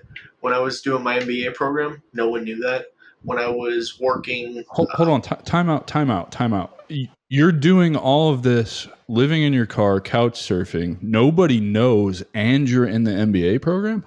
yes, Are you fucking insane? Like, what is, like, most people, it's enough to have 3 jobs, only getting 4 hours of sleep with their wife, living in their car. And you're like, hey, let me just fucking add something to this and get an MBA while I'm at it. Like, are you a little bit? I dropped a job in there. Okay. But you understand, it's a little bit like, I don't know. Isn't that a little masochist, don't you think? Like, that's painful, bro. It is very painful, but to your point, the whole story and the context of everything is important because I just talked about my dad working 7 days a week, 14-hour days for 20 years. I think I can suck it up for 18 fucking months, right? And then I was in the military. I never partied, never had fun. It was Monday through Friday from literally 4 a.m. to about 8 p.m. that I was working. And then I would go home and then I would do my schoolwork and then I would go to bed. And that was my Monday through Friday. And then on Saturday and Sunday, I would do school and then I would volunteer all of my time. I had no life my entire military career. Then I got out. This was just second nature to me. Why the fuck should you sit on the couch and watch TV? I never even had a TV. Like it was just second nature to me to go out there and bust my ass because I knew if I bust my ass hard enough, I will not be a failure. That was the only thing that was keeping me. That's awesome because I like to think of myself that way now, right? For example, I went over and met my buddy in Orlando, was there till 9:30, drove the hour and a half home, and then worked till midnight to make sure that I was caught up, prepared to do this with you today, right? Like just the grind, the discipline to grind. I knew that I was going to have to do that because I chose to go do something for myself, but oftentimes, like, a lot of people don't have that level of discipline. I wouldn't have been as well off as you were because I didn't always have that level of discipline. I did party, and what do you think gives you that level of discipline? Is it just kind of the way you escaped all of the shit from your life? You just let me just lock in and not give myself a chance to think about this by keeping yourself busy with all these events, or what? Yes, and um, just knowing the sacrifices that people have to make in order to get to where they want to be. Most people underestimate that big time. They think like, oh, I need to slave for 2 years. I need to get this MBA. I need to work really hard. I need to network, and then my life's gonna be good. And it's like How about you multiply that by 5, and then you factor in you'll never watch TV, you'll never watch a movie, you'll always be the oddball in a networking situation because you don't have any small talk, but you know more than anybody in that room. You're more disciplined than anyone in that room, and you can kick anyone's ass in that room. And that it's kind of like a values thing. Which one do you value more? Do you value watching the TV, being the sports announcer, and being able to tell everybody what LeBron is doing and whatnot? Or do you value being literally the smartest person in the room? Or do you value being the most educated, the most accomplished, the most successful, the most hardworking, disciplined, whatever? If you value that more, you're going to work your ass off and you're going to make it work. So I looked at what successful people had to endure. I looked at my own life, what you were saying, but then I also look at the sacrifices that my parents made. My mom coming from absolutely nothing, having a shitty ass life her whole life. And then my dad never experiencing anything, literally getting kicked out of his house in the 6th grade, having no education, no nothing, and busting his hump to become a bricklayer. And all the work that he put in got him to where he is today. So I looked at it and was like, who the hell am I to complain, first off? And then second off, if these things equate to success, there's nothing stopping me from becoming super successful if I just follow the paths of other people that have been wildly successful. Because I don't know if anyone that got out of the Marine Corps said, "Oh, my life sucks. Oh no, I guess I got nothing else going, and let me just clock into my 9 to 5 and just hate life."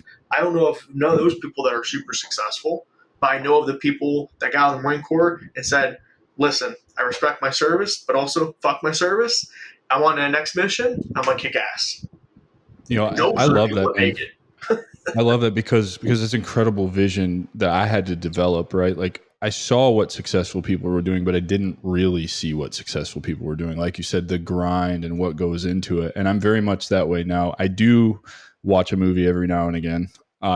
I spend a lot of time watching other podcasters on YouTube because I feel like that is a way for me to refine my craft, get ideas on how to ask better questions, shit like that. But it's funny when you really take on the entrepreneurial journey and you really submit to what that looks like, how you just start noticing your life transforming. And so was it during your time living in your car with your with your wife and getting your MBA that you got turned on to entrepreneurship? Like, how did you fall into entrepreneurship? Because you are a serial entrepreneur.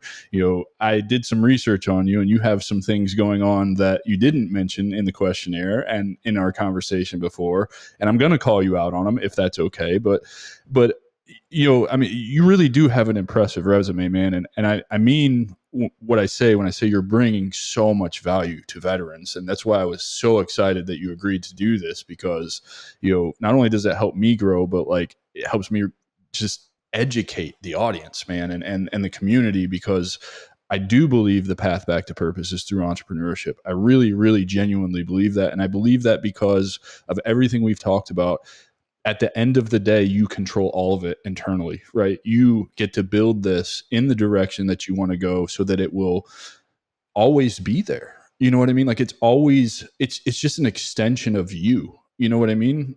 Am I making sense there? Like, do you agree with what I'm saying? 100%. No, 100%. And that revelation came the next year in 2018. So uh, I I found a gig because I did have, like I said, I got 2 certificates and on my way to getting my bachelor's degree. One of them was Lean Six Sigma Black Belt. So I did get something kind of valuable, and I wanted to put it to work, but I didn't know how. But I did find a company. They were looking for. It was so janky. They were looking for get this, a Lean Six Sigma Black Belt paralegal. I was like, Oh boy. fuck, I do have the legal experience and I do have my black belt. Hey, this is God's calling, right? This is an opportunity.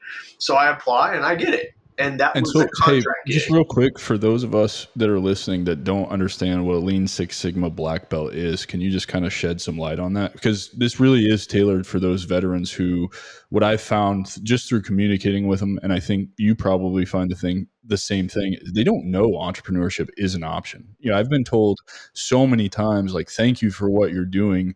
And I don't have all this figured out. I'm very new to all of this. I'm very open and honest with that. And I basically am building in public, telling you all my failures, all my mistakes, all the things that you shouldn't do. But they're like, man, you're kicking a door open and showing us a light that we never knew existed. And so, what is the Lean Six Sigma black belt? What can you do with those kind of certifications for those who aren't familiar?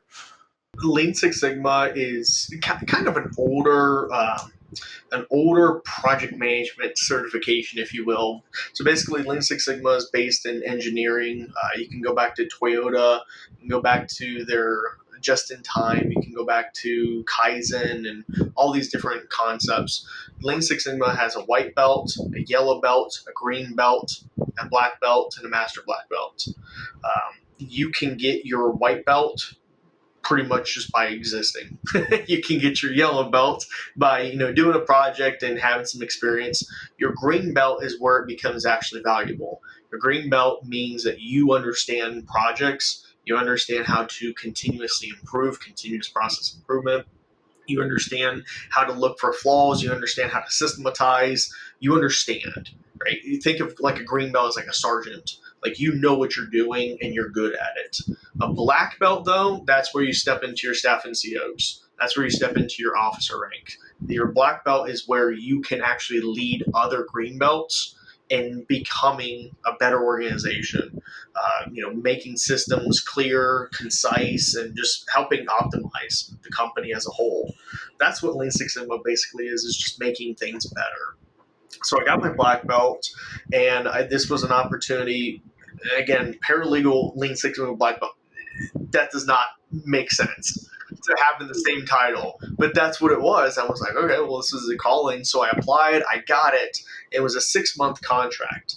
They needed someone to come in and, through a legal lens, look at their processes and then improve their processes through a legal lens. And So this is probably for some compliance or something like that. I would assume if they're looking at it through a legal lens, that's the first thing that comes to mind is compliance, because that's huge. they were going through a massive organizational change. They were restructuring. They had some corruption. They had some stuff happen, and they were rebranding themselves, coming out with new values, morals, principles, everything like that. And they hired a CFO. And the CFO was the one that actually put the announcement out there that we're looking for someone to help us come through on the compliance side, but also systematize everything. So I worked directly with the CFO. Great guy, but the contract was 6 months. 6 months. So I'm thinking to myself, hey, I'm solid. It paid kind of decent. It was like 40,000. I was like, this is good. This is my first big boy job that I had. I wasn't scraping freaking Ooh, toilets. 40 grand. Let's go. Yeah, I was like, Yeah. I made it, right? Now we're good. Yeah. I'm not going to be homeless again.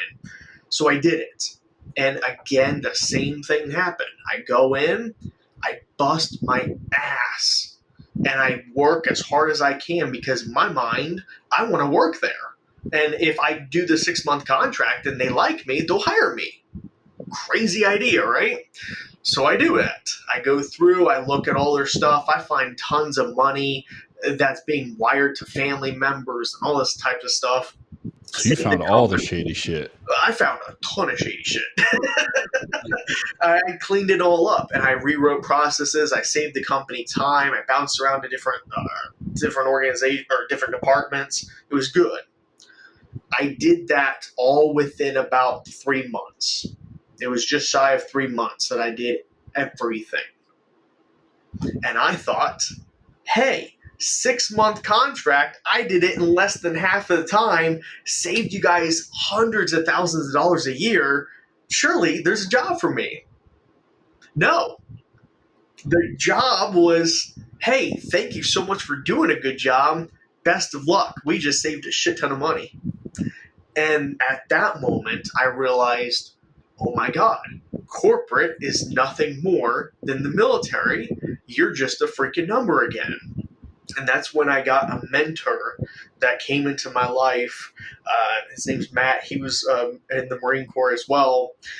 He came into my life and he said, "So I heard you lost your job." I was like, "Yeah, you got a job for me?"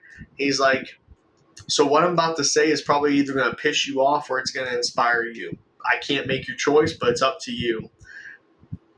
I don't believe in jobs. Jobs are slavery, jobs are handcuffs, and they're golden handcuffs because it's just enough money to keep you tied to your desk. And that's it. And best of luck with that. But if you want to do that, I'm not the guy for that. But if you want to learn entrepreneurship, and you want to learn how to prevent what happened during the last couple months of your transition to never happen again, if you want to make sure that what happened at that last job never happens again, you need to learn how to be an entrepreneur." I said, "Well, I don't know the first freaking thing of that other than, it's risky." And he's like, "It is. But if you follow me for the next year, I'll change your life." And I said, "Okay, let's go." Yeah, because at this point, what do you have to lose? You're still in your car, right? So okay, so you're on a couch, but also, I mean, your situation is not great. Would you say? So that eliminates the fear of taking the risk, right? Like there's basically a risk reversal there. Like the only other place I can go is back to my car. You know what I mean? Like how bad can that actually be? Because you've already been doing that. Dude, this is incredible, man. And I'm glad that you met this guy because I agree with what he said. I think jobs, I'm not in favor of them. I'm not against them for people to get started into entrepreneurship, particularly if they're, I'm an outlier. I don't have a family that I have to take care of. I've structured my finances in a way where I get to focus on this and not have a job, right?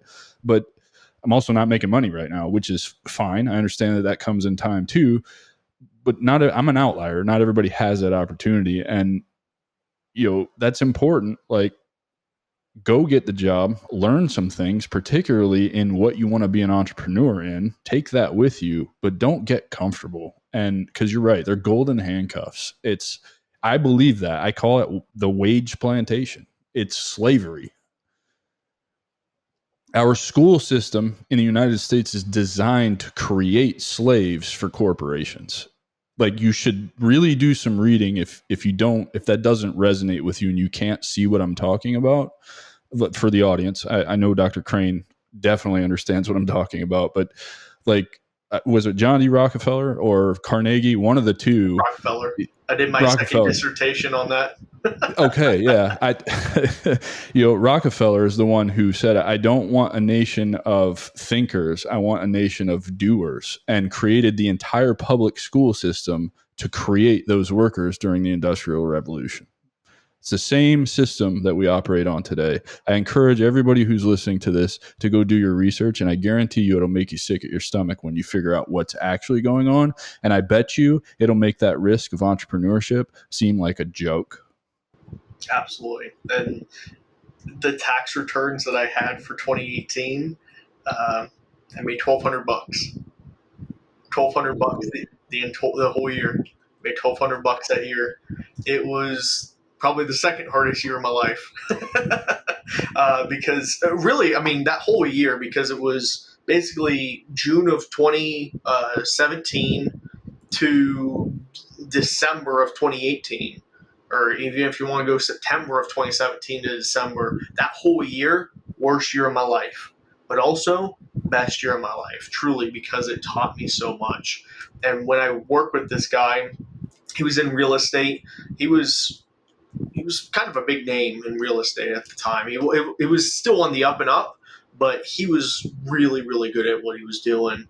And he came along and he said, "Listen, I've sold my company for 7 figures in the past. I've done all these different things. Like, I've been an entrepreneur my whole life because I can't stand working for anybody else.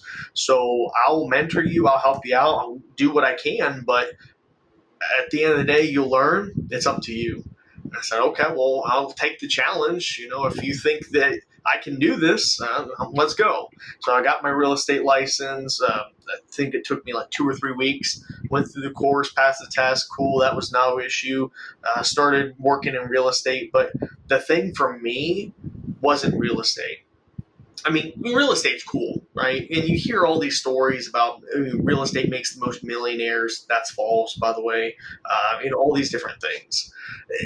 And you kind of look at it and you're like, well, this is cool.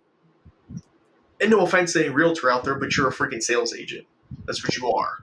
You're not like a big, you're not an entrepreneur. You're not a real entrepreneur. You're not a real business owner. You do have your own book of business. You do have your own stuff, but at the same time, you're just selling a commodity. Hey, there's a house. You want it? Cool. Let's go write the paperwork.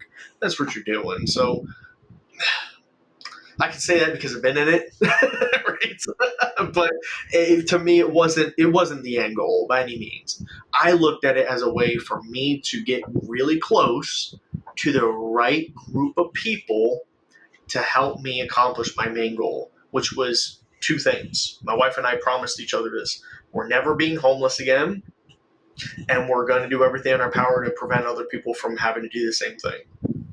That was our main mission. And by being around this person, he promised that at the end of it, he's going to teach me how to fish and not give me a fish. That was step one, right? Never becoming homeless again. So the whole time I worked with him, I just picked his brain. He wanted me to go out and sell, and he was trying his best to help me on that side, but I'm like, yeah, respectfully, I'd much rather just listen to you. You're like the wise old man in the corner. Tell me about your first business. Tell me about that $7 million buyout. Tell me about this or whatever. Tell me that. Tell me your thought process. How do you manage your time? You've got all these things. How do you block things out? What's the 168 game? What's the lingo? That's what I was passionate about, and I absorbed everything like a freaking sponge. I did anything I could to just breathe the same air as this man so that I could just learn. And that taught me more than anything in my MBA.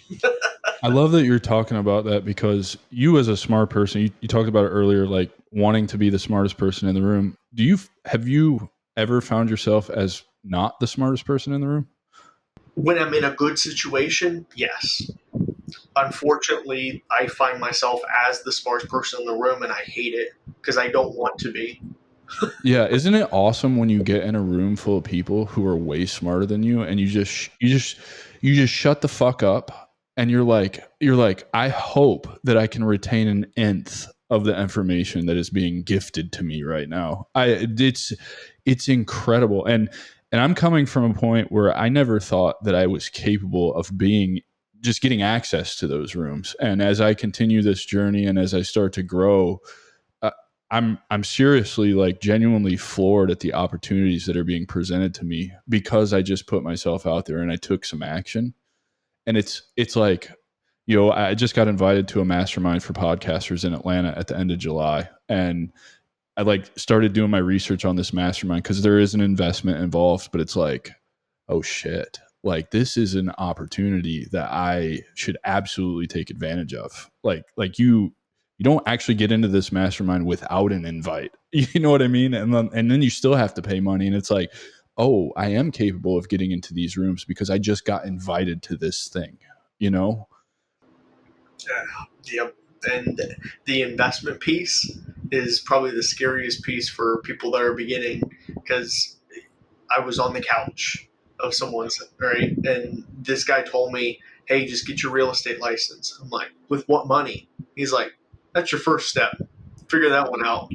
I was like, fuck. So I had to scrape and claw my way to get, I think it was like $1,000 or something. I think it was like $1,000 to do the testing and all that. I figured it out. I paid. Robbed Peter to pay Paul and everything. Like, I did anything I could to make it happen because I'm like, this is an opportunity, and I took it. When I think what he was teaching you is if you want something bad enough, you will figure out how to make it happen, which is, I think, an essential first lesson to learn about entrepreneurship, right? Like, you can make anything happen. You really can. And it's not going to seem like it's working at the time, and you're going to feel lost a lot, and you're going to be like, fuck, I just don't know. But you're doing something to get to that goal. And man, I think that's awesome, dude. Your mentor sounds really cool. I'd love to meet him someday. He's a cool guy. And the one, he was a Marine, but he's a cool guy in the fact that he really is super, super, super humble. I mean, the dude's got money, but the dude is so humble. He's one of those guys where you would see him on the street and you'd be like, okay, this guy probably works at Kroger, makes $15 an hour. Like, you would never expect this guy to be who he is and what he's done. And that's what really attracted me to him as well, was this guy is just a simple human being, and he speaks very normal. He's not educated, he doesn't have a bachelor's. I mean, he doesn't have anything. He just always wanted to have freedom, and freedom for him was entrepreneurship. And so he bounced around to some things. He landed on real estate because he actually likes it. Like, he likes the houses, he likes the infrastructure, he likes that. Cool. So that's where Not he me. found his thing. I'm not into that. Yeah. So through all this, you get your real estate license. What came first? Was it founding a veteran roadmap, or was it NIA? Great question. So fast forward, so that was 2018. 2019 is where I had my breakthrough, right? Because 2019 I graduated with my MBA. I got a job offer with a company. It was a veteran company, but I got a job offer with them to take over their learning and development and to start building out courses and classes and teaching and become a global consultant and stuff like that.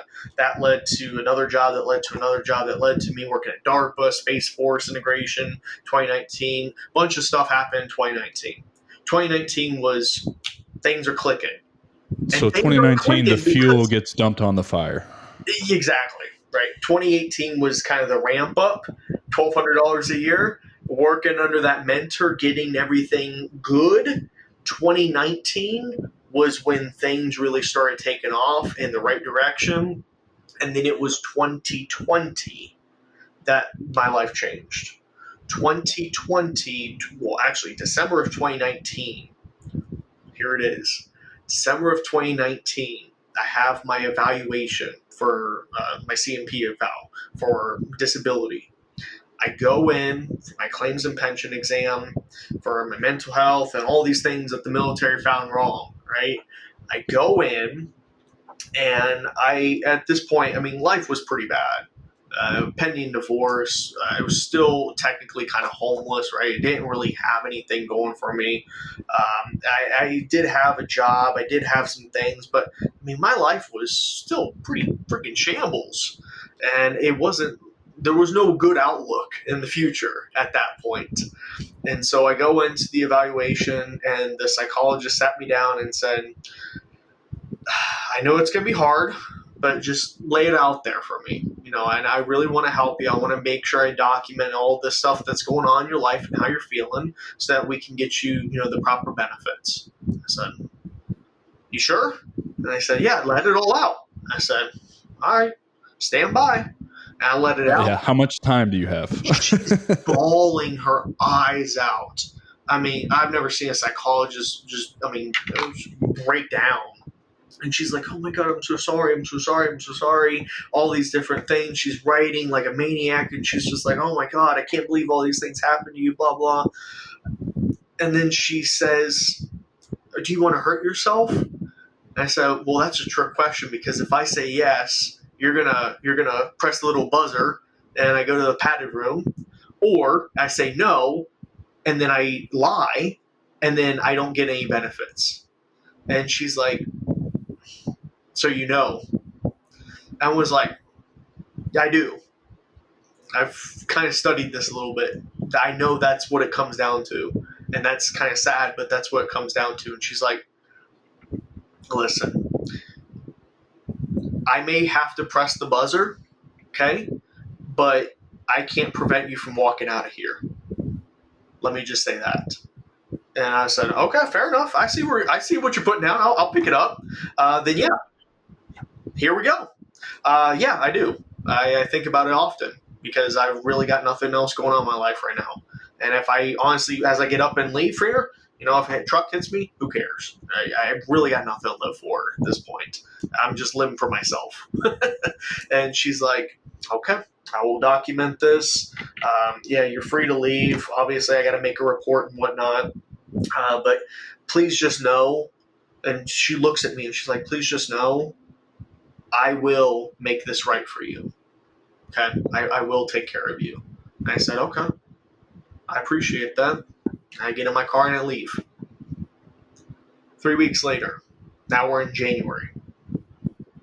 3 weeks later, I get a letter in the mail from the VA saying, hey, we have your results. I said, moment of truth.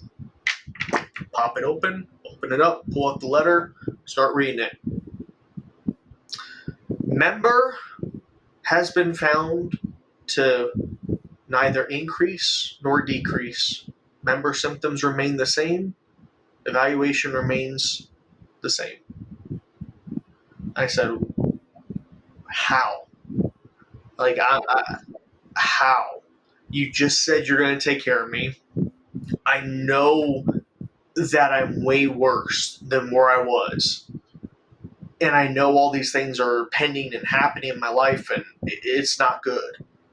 How in the hell are you going to sit there and say nothing's changed? Best of luck. That moment was another moment that all the power from me left. And I had to basically give it to someone else.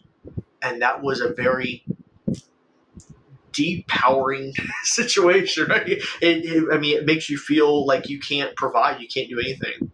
And no matter what you say and no matter what you do, other people are going to control your future, which is what I always tried to get away from. So when I read that letter, I had a choice: wallow or scorch earth. And I chose scorch earth because I'm like, I've been wallowing. There's nothing that's coming from that. I've tried scorched being a earth victor. is a common theme in your life. From hell bent on getting Lance Corporal to you didn't shit for 45 days to getting an MBA while you're working 2 jobs in your car. Right, scorched earth is your MO, right? It really is, and that's why when I got that letter, I had to make a decision right then and there. What am I going to do? Because nothing else is going right. What am I going to do? I'm going to burn down the VA. Like, I'm going to burn down this system. I'm going to find out everything that there is to know about this system. I'm going to learn their game. I'm going to learn the whole thing, and I'm going to shove it up their ass, and I'm going to make them regret ever giving me this letter. And that's exactly what I did. So I went hellbent. A couple weeks later, got in touch with the company, got my 100% disability, took care of everything. Then from there, I immediately reached out and said, hey, you obviously know stuff that I don't, and you obviously are helping thousands of veterans. How can I help? And they said, well, it's not really a thing, but I don't know. I mean, you could market for us or whatever. And I said, great. I'm going to learn everything because, again, I became a sponge and I just wanted all the information so I can learn and I can prevent this from happening. A couple months later, opened up my first big company, and that company focused on disability ratings and helping veterans around the world get their 100%. Because now I know the system, now I know the game, now I know the corruption from talking with different Congress people and different things that are going on behind the scenes. Now I know their system. I know exactly how to play that system. And I say play it, and I really do mean play it, because they want to make it a game. We'll play the game. No worries. So in the Marine Corps, Milton Bradley, the drill instructor's got more games than Milton Bradley. It's a game. I'll play the game. If that's the game you want to do, let's play. So that's really where the first big company came from. Yeah, I got a buddy that's doing that for a company called Remedical. I think they just merged with another company, and basically it's a small nominal fee to get veterans up to 100% in most cases, and it ends up being so worth it between whatever back pay there might be for some of the other things. And I know they're getting ready to stand up a CRSC division that helps with that. I'd like to be a part of that because I get a lot of people that come to me about CRSC, and dude, that's incredible. So that's the basis of the veteran roadmap. Is that where that all started? And that, again, everything's fortuitous, right? Everything happens hindsight. At the moment I created that company, it was kind of everything coming together in a weird vision of I'm going to create something that no one else has created, in being able to go from where I was in 2017 to where I'm going to go, right? Where I'm going to go. Because I was not there at that time, right? I just hit my first milestone. That's it. But I knew there was so much left in that roadmap. And so I created a company called Veteran Roadmap. I got the logo made. I created, I casted the vision. I had no fucking idea what the vision actually meant, right? I just knew that I wanted to create 360 degrees of care for veterans. And so I created the first company called 360 Veteran. And that is the medical disability company. From there, everything else just continued to lay the groundwork for what would ultimately come back around and be the veteran roadmap, because now we've completed every single milestone from going from homeless to retired in 5 years. Dude, and I think that's an amazing point that you're making there is it's fortuitous in that very much most of my journey has been informed by just taking some kind of action, meeting with some kind of person, learning some kind of new skill, which informs the direction that this goes. And it sounds like that's very much how your journey went, right? Like you just learn something new, take some kind of action, meet some kind of person, have information on some event in your life that sparks this idea that informs what direction you need to go next. Am I nailing that pretty good? Exactly. Dude, that's awesome. So you started 360 Veteran. I'm really interested in talking a little bit, if you don't mind, about networking in action. I know you didn't mention any of that on any of the questionnaire, and I'm fascinated by your story, man. So plus, I just feel like as a podcaster, you have to do your research on your guests because it makes for better conversation. But you talk about networking in action. I saw the website. I really, it resonates with me because I really do believe in your network is your net worth. I talked about it earlier, being invited to the mastermind. What appeals to me about the mastermind is not what I'm going to learn there. It's the people I'm going to meet there. And can you talk a little bit about networking in action, how you got involved with that and what it means to you? And do you really believe like your network is your net worth, or do you have another philosophy that you live by? Yes. And here's why. And so that's really the last puzzle piece of the veteran roadmap. So it's 6 components. The first part, your disability. And then once we did that for a couple hundred veterans, the biggest problem that we recognized that was coming next was financial planning, estate planning, understanding now that you have $3 million of benefits in your pocket, what are you doing with them? And kind of shaping financial literacy the way it's supposed to be, which is insurance, estate planning, and protection at the bottom as a solid base, and then investing, and then focusing on growing your net worth. Every other financial advisor that's out there always typically starts with, well, you need to get a 401k, you need to get a Roth IRA, you need to do this, you need to save, you need to whatever. The first thing you need to do is like your estate plan. Like you need to get your wills, your trust, your medical directories. You need to get that stuff established. Then you need to focus on the insurance piece, because if something happens to you, nothing else matters. So financial literacy, educating veterans, doing financial planning, helping out people with their money. That was the second piece. Once we did that, so basically now we have a safety net. Now we also have them retired early. The next piece of the puzzle was the healing portion and the coaching portion.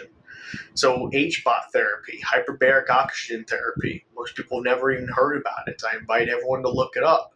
It's massively powerful if you have a TBI, sleep apnea, mental health, anything like that, and just completely changing the chemistry of your body. Ayahuasca.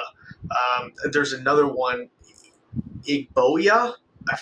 Ibogaine, yeah, Ibogaine, yeah. iboga, yeah, iboga. So iboga, ayahuasca, psilocybin, mushrooms, ketamine is another good one. Bufo, which is the actual toad venom. I mean, there's a bunch of different plant medicines out there. I've got some opportunities to sit with some very smart people in the plant medicine space in my future, and I will probably do it. I'm a big believer in all that stuff, man.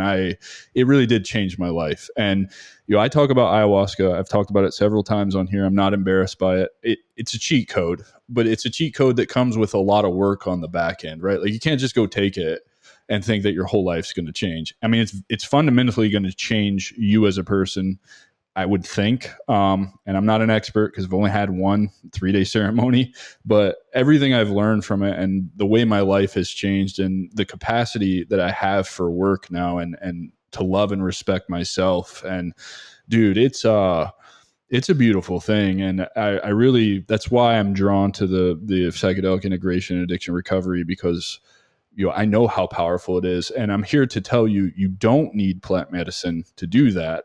But some of the lessons I learned from plant medicine and the tools that I've gotten, I would love to pass along to others, because those are the things that are actually going to help you start your healing journey. And that's really what it's about. The whole idea of the healing uh, came from, one, an open mind, but two, that idea of always absorb things like a sponge. And there was someone that mentioned to me, they're like, if traditional medicine works for you, use traditional medicine.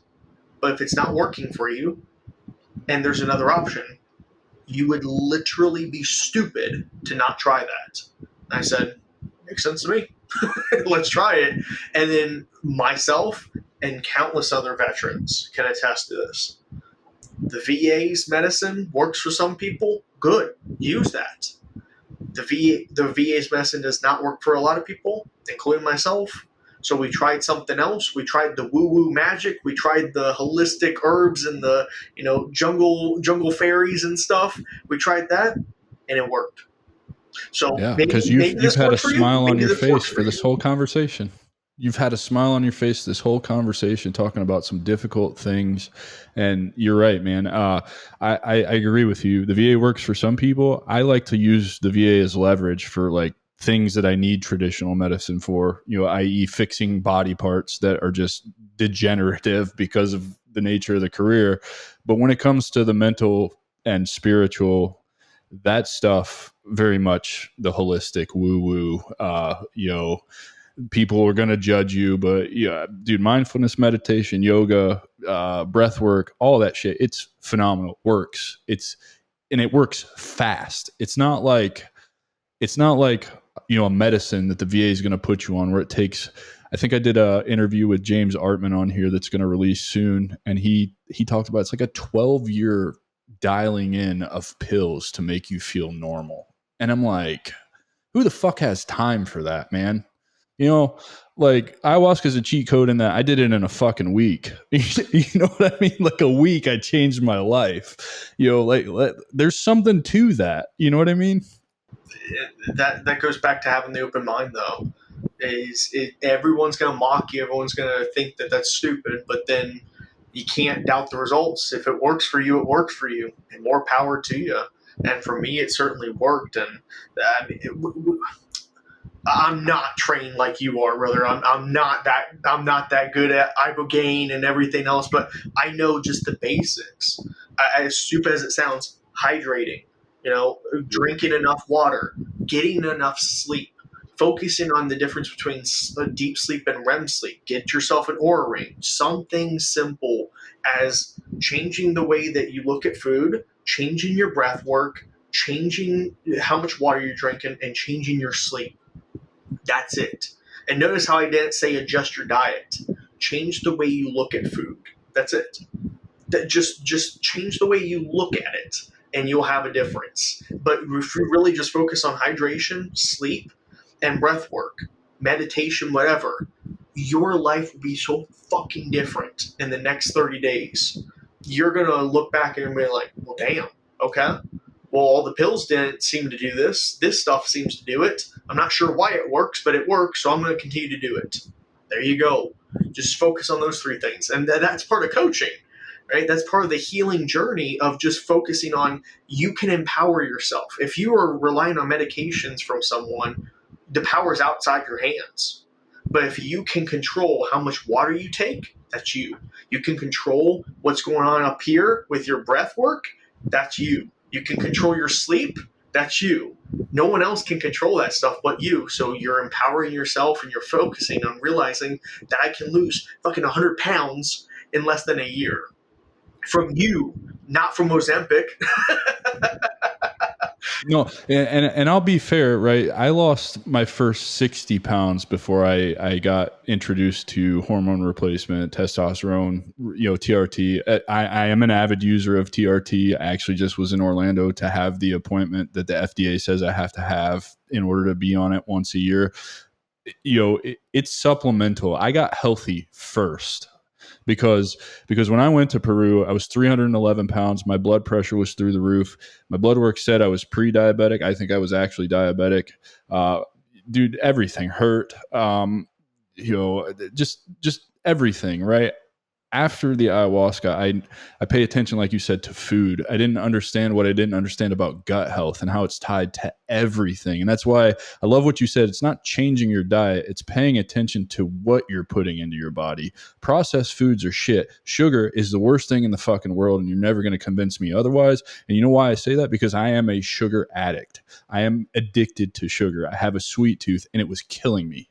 Now I'm the complete opposite. I went Third Reich on the fucking sugar, and I pay attention to what, if there's not enough fiber to cancel out, and I say cancel out, it's not really how it works, but if there's not enough fiber in there to make up for the added sugars that's in it, I won't eat it. I won't do it. My birthday was a couple of weeks ago. My wife made me a lemon cake like she always does because I love it. It took 2 weeks to get through that cake because I felt disgusting when I would eat the smallest piece of it. Whereas before I might as well have just been eating half the cake in a night. You know what I mean? Dude, I'm on board with everything you're saying. And it's amazing to me that this has been hidden from us our entire lives. Why is this not taught? Why is it frowned upon to have these conversations? Just like how I feel about fiscal education, right? Financial literacy in America. Why was I 33 years old before I learned how money worked? Yep. That is sad. That our education system's not made for that. Our education system is from 8 to 3. What else is from 8 to 3? Oh, like a 9 to 5? Like a 8 to 4? That's interesting, right? And then what do you do in school? You sit there and you listen. And what do you do in a job? You sit there and you listen and you take orders. And then they give you little assignments. They're called assignments because they're little tasks, they're little assignments that your boss gives you. Everything, it's the same freaking structure. Same exact structure. You can't get up and go to the bathroom without asking for permission. Your job is going to install certain software in your computer to watch to make sure your mouse is moving. They track every keystroke. They even, if your computer has a camera, there's software that tracks your eye movement. They can see if you're looking at your phone. They can see all these things. And yeah, we can go on and on for days on that one. Dude, this is man. So let's talk a little bit about the networking. So yeah, So I'm fascinated by that because I don't know. I think I have a podcast because I enjoy it. This is so much fun for me. I love talking to other people. I love learning from other people. The hidden agenda behind the podcast, I think I've said it a couple of times here, is, dude, I get a few hours of your time to get a masterclass from somebody who went from homeless to retired in 5 years. Like, this is a dream, dude. It's like a wet dream for me. I get to just learn all the time from really cool people, really accomplished people. And so that's why I'm so hard on this network thing, right? We as veterans should be experts at networking. I don't, and I'm kind of coming around to the idea of maybe that's a part of my offer is teaching people how to network, but I really don't even know where to start with that because it just comes natural to me. You know what I mean? Exactly. Networking was the last piece of the veteran roadmap puzzle because once we get you healthy, Once we get you thinking right, once we take care of the body, we focus on what's your next mission. And the next mission is the fifth step, which is either consulting, right? I'm going to help you build your business. Maybe it's consulting on building your nonprofit through Nonprofit Creator. Shout out to Adam Gastiel who helped me build mine. Maybe it's getting your resume and going back into a 9-to-5 or a 1099 because you choose to do that, not because you have to do that. Whatever it is, that's the fifth step, is figuring out what are you going to do next. You're still probably 30, 40, 50 years old. What are you going to do with the rest of your life? That sixth and final step is networking action. That sixth and final step is the networking piece, because all around the globe, there's veterans. There's tons of websites out there. And I think I even shared one with you. We're going to talk about that, so don't spoil it. Yeah, I want to. If you're okay with it, I would like to talk about that on here. 100%, yeah. But I mean, there's veterans all around the globe, all around the globe. And so if you are able to understand what networking is and what it can do for you, it will open up so many opportunities and open up your perspective of other people's identities and how they've been able to be shaped and molded by their environment. So network in action. It's a franchise. It's a global franchise. I'm actually, if anyone's listening, anyone's interested in actually buying a few groups, reach out to me. I've got a few extra groups that I'm looking to sell off. So happy to help Let's you talk out. after we record, because I'm interested. I'm going to give you the homie hookup on that one. But yeah, it's a global franchise. It's second largest to BNI. Everyone's heard of Business Network International. Network in Action looked at what BNI did, and they appreciated it because it's easy. Anybody can join. It's, anywhere from $700 to $1,100 a year in membership. It's really made for the entry-level entrepreneur to get the mindset of waking up early, being accountable, doing a routine, all that kind of stuff. So it has its purpose. But then the next step up, this is what most people don't realize. The next step up from BNI is Vistage. Vistage is a $4,500 minimum. Some of them go up to like $6,000, $7,000. $4,500 minimum annual membership. And what Vistage is executive coaching. It's not a referral group. It's not a networking group. It's an executive coaching mastermind type group where they gather business owners that are doing a lot of money. Like, you got to qualify to get into Vistage.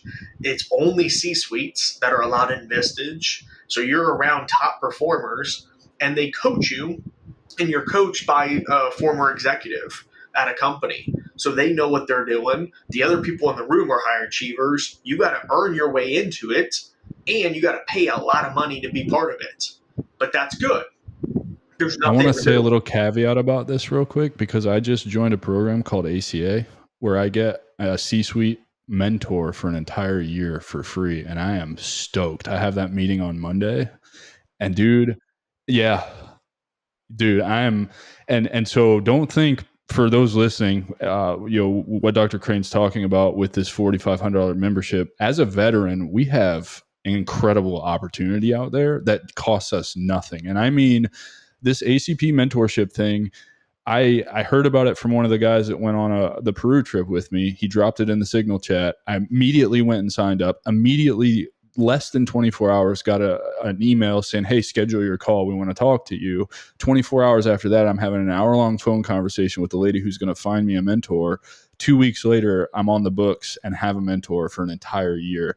This dude he's a Green Beret. He was in the second ID like I was before he went special operations, and he's listened to the podcast, and he's like, dude, I'm so excited. I'm jazzed to work with you for the year. So just the little quick caveat on what you were talking about, because I want to put out as many resources as I can when they come up in conversation. And I think that's an important one, because you're already talking about networking in action and Vistage and all the opportunity that comes with it. And there is free opportunity out there for veterans, and it's amazing. 100% your net worth is your network, or your network is your net worth, because the people that you know, in the nicest way, right? you can influence them is the correct word, but not manipulate, but you can utilize people kind of like pawns and move them around. And I need this going on right now. If I need my house painted, I got two people that are veterans that own painting franchises in the area, and because I've networked with them, they're giving me 50% off. I just need to find a time and find a color, and that's because of the network. That's not because of anything else, but that's because I've invested in our relationship. And they're like, "Hey, I got the homie hookup. Like, you need something? I got you, man." Because they know if they reach out to me, I'm gonna give them the homie hookup on all veteran resources and anything that's out there, and that's gonna help them. That's gonna help more of their clients. Well, I think that's important too because we're having a conversation with someone who is, I assume at this point, very wealthy. I'm not. It's none of my business, but you've walked the long road from destitute to flourishing, and like networking and who and the opportunities that they give you to learn and grow and just consume is, man, it's just so like, why does nobody teach this?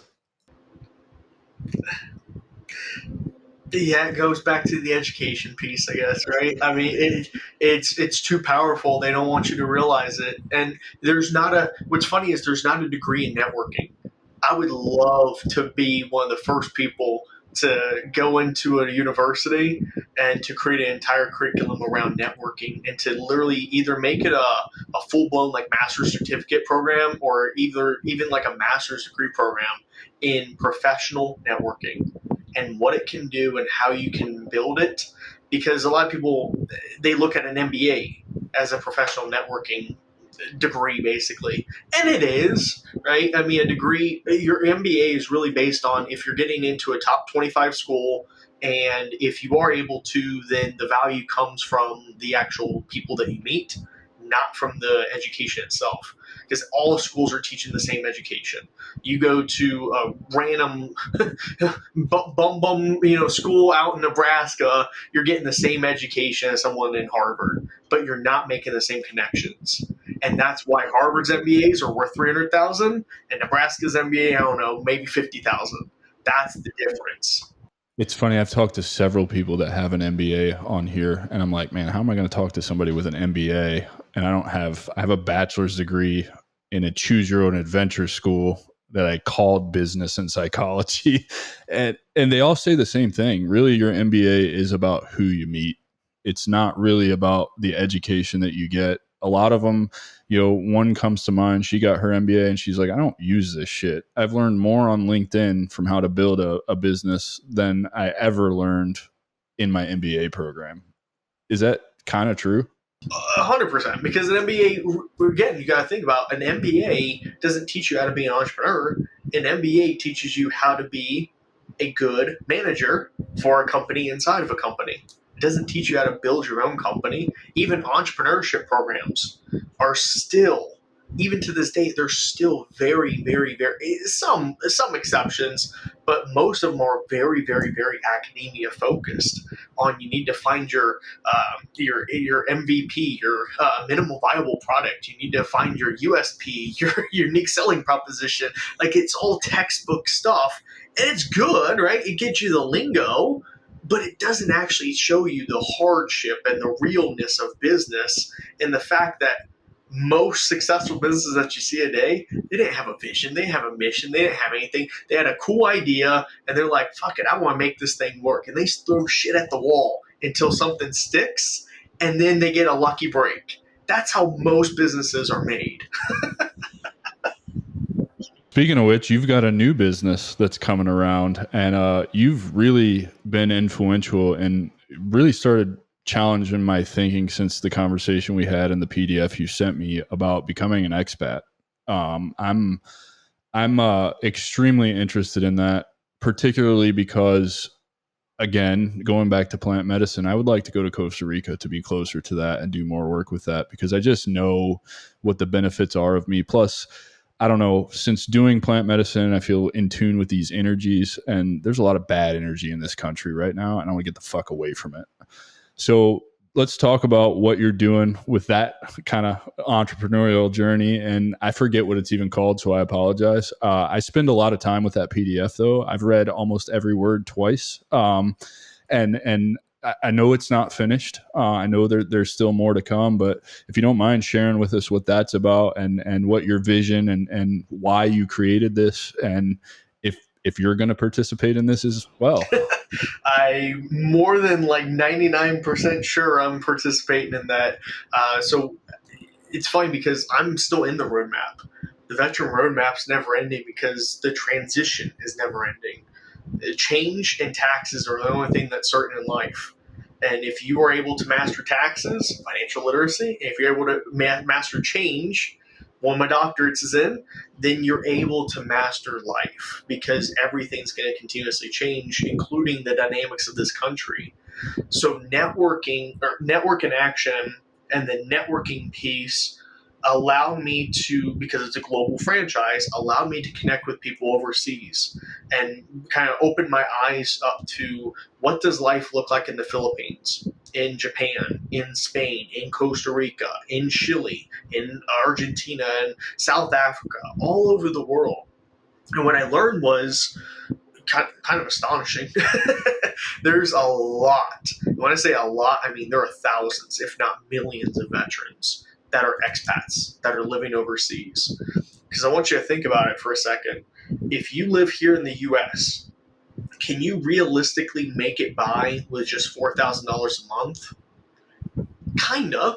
Depends on where you live, depends on your quality of life, depends on what you're doing, but $4,000, especially in today's hyperinflation, $4,000 a month is not going to do much for you.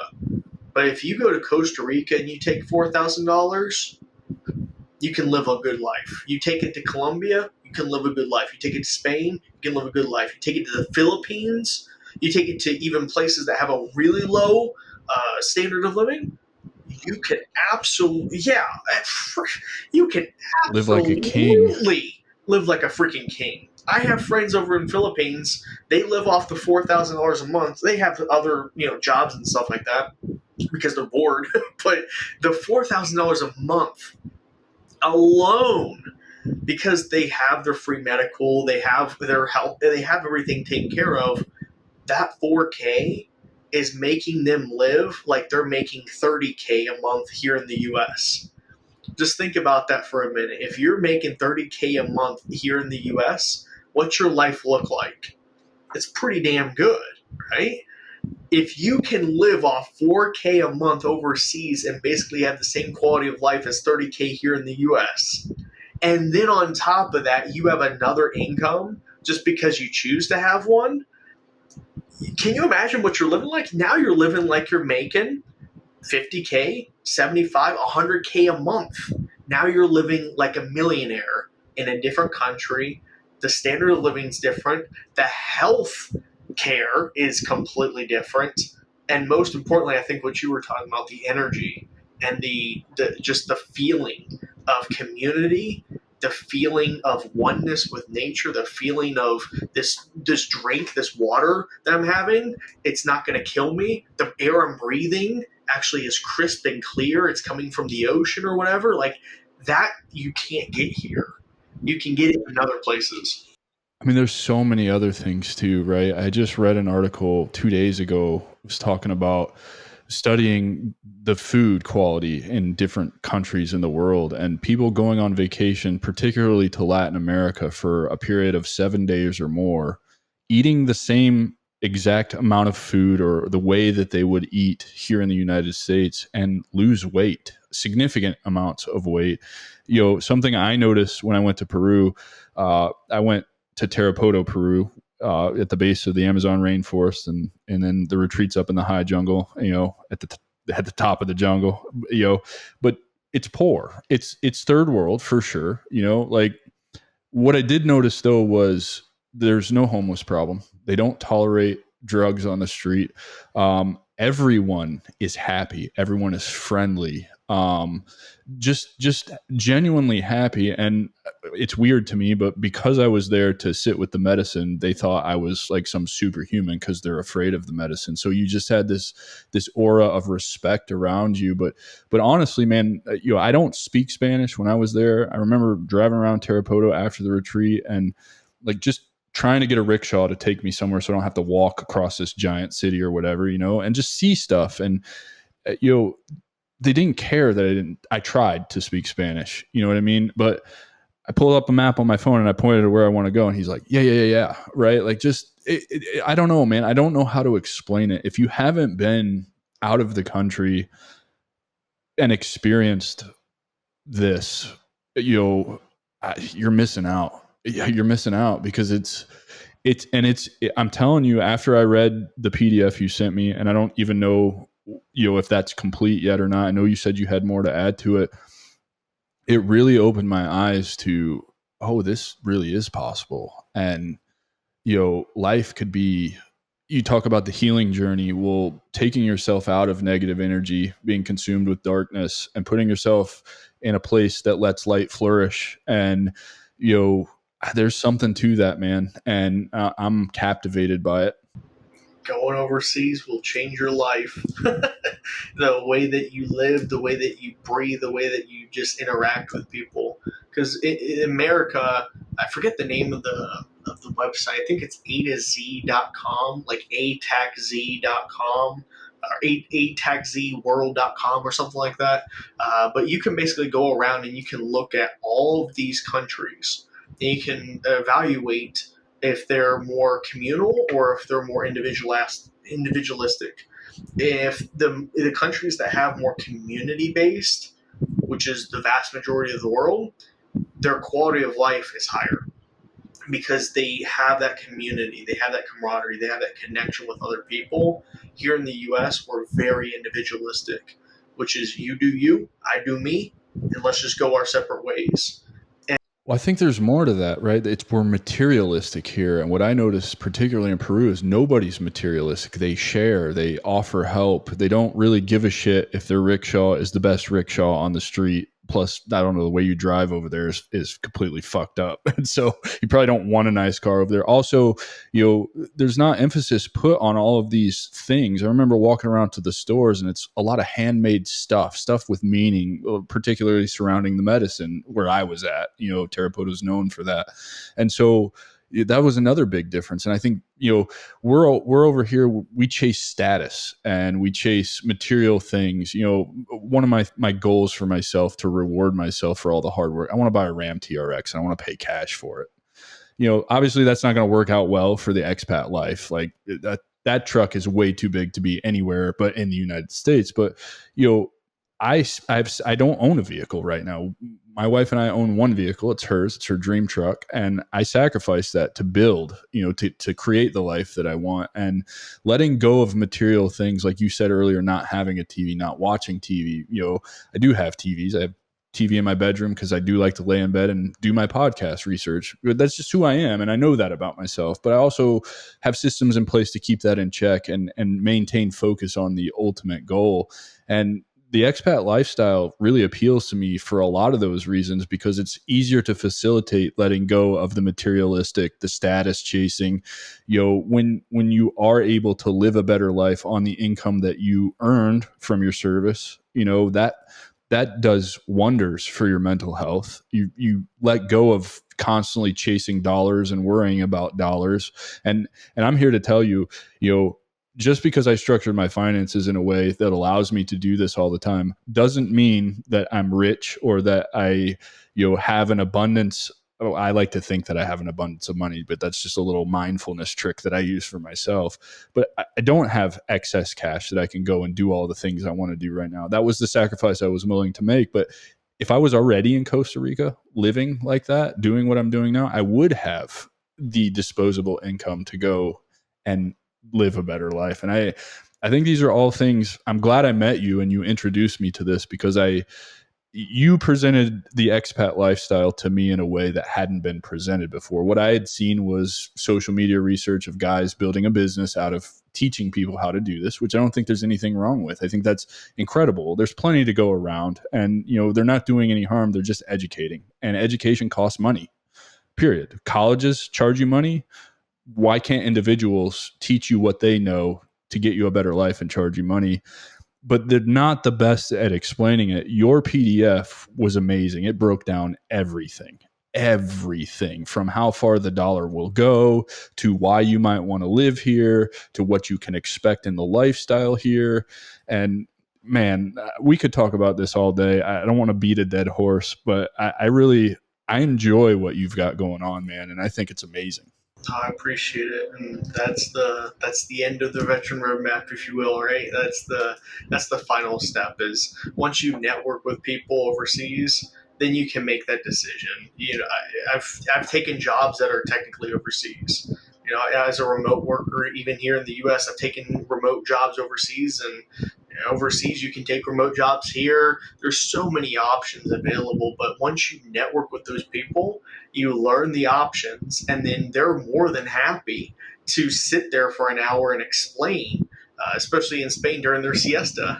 Just explain like, hey, you're a veteran, I'm a veteran, I moved over here, life's awesome, this is exactly what you need to do. You need to look up the golden passport, you need to buy a property in Portugal for $10,000, you need to move over here, you need to do this. Like, they give you the freaking roadmap of how to actually transition over there.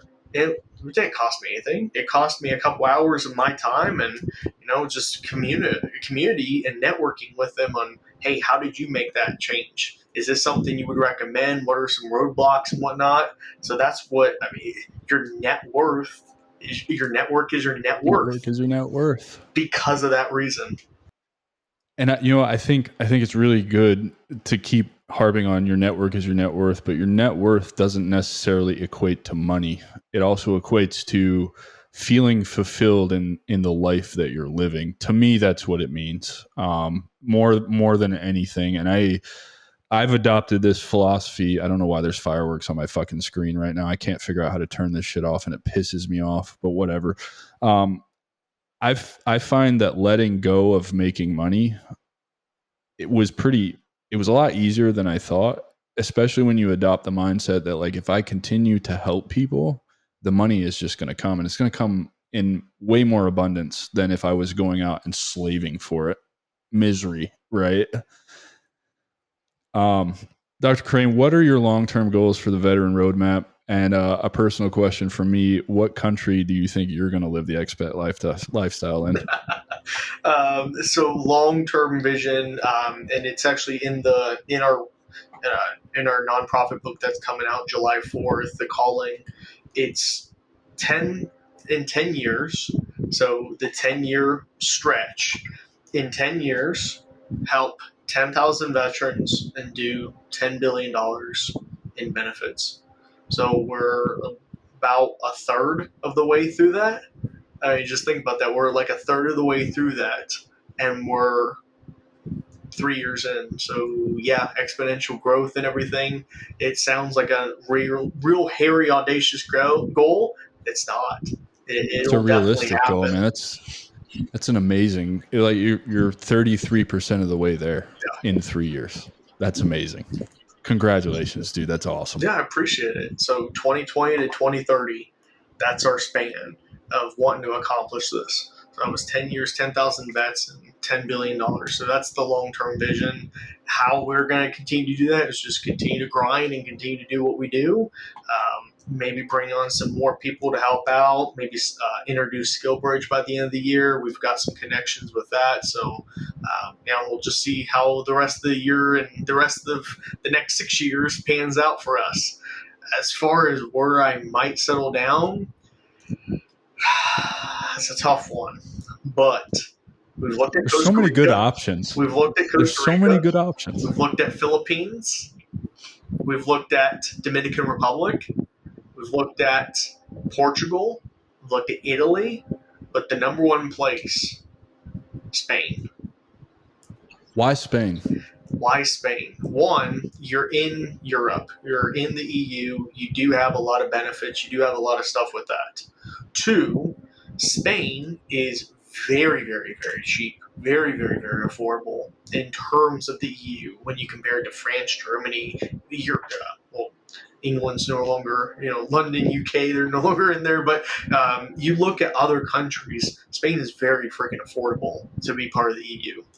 And now on top of that, the stability, the safety, the quality of life, the siesta, right? The afternoon breaks, the work-life balance, everything that has to do with Spain is just super calling for us because we value people, we value community, we value safety, and we value just being able to live our life and go to the market and buy a loaf of bread and go home and take time and cut it open, spread some fucking butter on it. I mean, just like enjoy life. And Malaga, Spain, specifically, is where we're looking to probably settle down here in the next, by 2030. That's our goal. Like I said, 10 years, 10,000 vets, and $10 billion, and then move over to Malaga, Spain. Awesome, man. I've had enough of your time, man. I don't want to make this any longer. So just final thoughts. What would be some advice that you would give to transitioning veterans, particularly in the entrepreneurship realm, as they start learning that this is a door that they can walk through and they are more than capable of walking through? Keep an open mind, keep an open mind, and keep an open mind. In the reason I called the book Flush the BS, your belief system, any belief system that you've established, religious, political, ideologies, school, anything, just anything that you think that just strip it down. And this is step one of coaching too, but strip it down, go into it with an open mind, and when you enter into every conversation and you enter into every room and every situation as though it is your first time ever talking, your first time ever walking, your first time ever doing anything, when you treat life like that, one, you become a student of the game, you become very humble, which is very attractive, but two, you become very, very, very, very, very, very acutely aware of just how much you don't know and how much other people know, and you are able to let things in without having blinders up. And so when you hear an opportunity to make passive income, oh, I've heard passive income is bad. I watched it on a TikTok one time. What does the person have to say? The concepts in and of itself does not constitute what a person has to say, if that makes sense, right? The way that I explained transitioning overseas as an expat, you've heard transition overseas as an expat, and that has like a stigma, that has like a weight behind it. But you lowered your guard, you listened to me, and I explained it in a way that resonated, and I explained it in a way that actually made sense, and therefore I changed your perspective, right? That's just an example of how having an open mind can do that. So whatever opportunity you go into it as a beginner, have a beginner's mindset, beginner's heart, be open to learn and open to new opportunities. Just a follow up to that, what would you say to the people who say you're full of shit? You can't be making $30,000, $40,000, $50,000 a month building a digital business online. My philosophy is if someone's doing it, why can't you? I can fucking do it. Why not? If other people are able to do it, they know something that you don't. So try to figure out what that thing is and then go apply it. That simple. I mean, I don't know. Maybe I oversimplify it. I don't know. No, man. Like, cause I did for a while before I really opened my eyes and understood what I was capable of. I was like, this sounds just asinine, right? Like nobody has ever turned you on to, and let's be honest with each other. $30,000 a month is not a lot of money. It's not a lot of money. It's not a lot of money. I'm saying that over and over again because it took me a long time to get that through my head that $30,000 a month is not a lot of money. My personal goal for myself, where I thought I would be, just satisfied and like I had accomplished something was 83,333. That's $1 million a year. I feel like that is so achievable for everybody. It's not even funny. And it really, I mean, it does take tons of hard work, but in the grand scheme of things, it doesn't take that much. You know what I mean? Like there's a lot further you can go than that. And so that's really kind of what I'm trying to get across is like, I remember being introduced to the concept that you can make $100,000 a month from a business and really have like 70% margins on that if you want to, if you grind, you know, and thinking there's no fucking way that's not real. And then I started to learn and I started to see the systems behind that make it work. My best example is I challenge everybody after they listen to this episode, go look at your emails, look in your inbox, count the number of newsletters that are selling you something.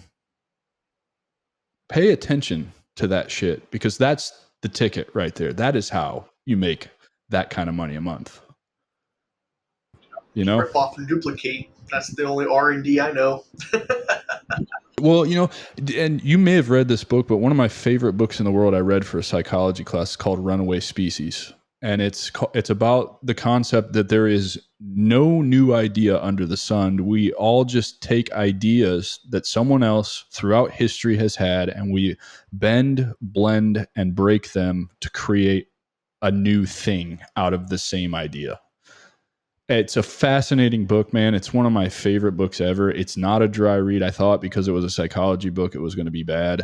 I've read that thing like 4 or 5 times and I learn something new every time I read it. And I really do like latch on to that because just look at everything that we've created as human beings. There's no new idea under the sun. We just refine and improve.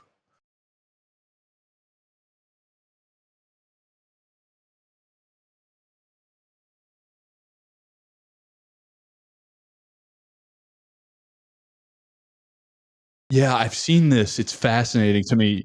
You can like go and like ask it what you're gonna write in the future, and it will like populate that. I think we need to. We really need to find what that website is because I want to play with that. I forgot the damn website, but yeah, man, it's incredible the shit that we've created, and man. Any final words you want to leave with the audience before we tell them how they can get in touch with you and buy your book and all of that? What anything you really want to hammer home for them? It's funny and you mentioned that because yesterday I was on a different podcast. It was a super high-end business coach that was interviewing me and asking me a bunch of questions, but at the end of it he asked, what inspires you?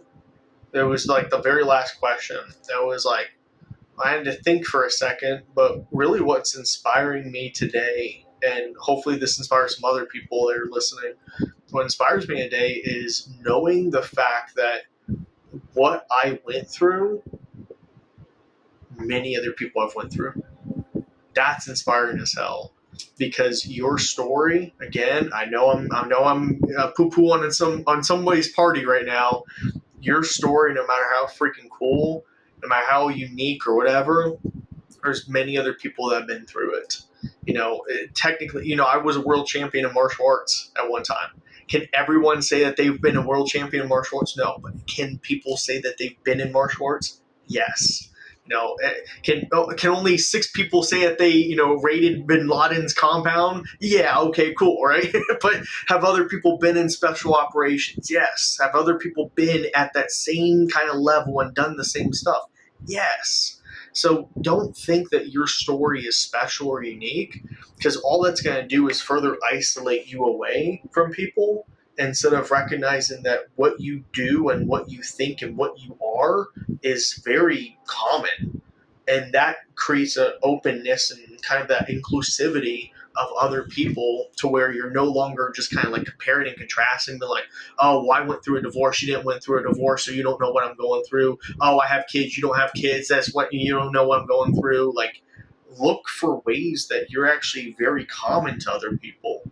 Most people are right-handed. Congratulations, you now are with the 70% of Americans, right? Just think outside the box like that and recognize that you are part of the majority. And when you do that, again, doors open up. Your guard goes away and you just start looking for ways to connect to people. I think that's what is probably the most important thing in today's world. Dude, I love that. It's kind of the way I like to explain it is everybody in life is dealt a shitty hand of cards. It's up to you how you play those cards. I think it's really that simple. You know, if you just look at life as like a hand of poker or something, and it's just the shittiest cards, the only thing you have control over is how you play those cards. Tell everybody how they can find you, where they can buy your book, best way to get in touch with you if they are interested in buying one of your franchises. You know, if they're interested in the expat life, let us have all the links to where you're located at and the best way to get in touch with you. So StephenCrane.com, as it stands right now, is just kind of like the one-stop hub. You can book an appointment with me, talk to me. Happy to connect with you. You can buy my book directly from there. At the bottom of the page, though, you will see all the sister or subsidiary companies that we're part of. You can click on each one of those, learn a little bit more about each one of those. But if you're looking to donate to the nonprofit and you're looking to help out other veterans, 100% of every penny, of every dollar, of every cent that you give to that nonprofit goes directly back to the veteran. Not a single penny goes into my pocket or to anyone else's pocket but the veteran. If you go to veteranroadmap.org, you'll see our nonprofit there, our 501c3. You can donate. You'll get a tax deductible little slip and everything that you can use to offset some taxes at the end of the year. Like I said, know your taxes. But really, that's it. I mean, just donating to the nonprofit, that's a huge ask. If you're interested in purchasing a franchise, reach out to me, Steven at StephenCrane.com. That's my email. But you can find all my contact information on StephenCrane.com.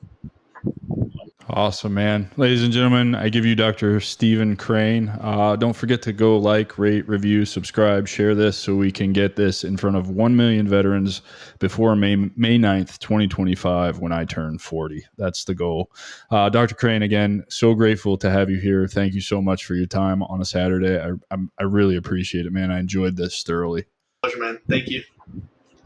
Take care, ladies and gentlemen. We'll see you next week.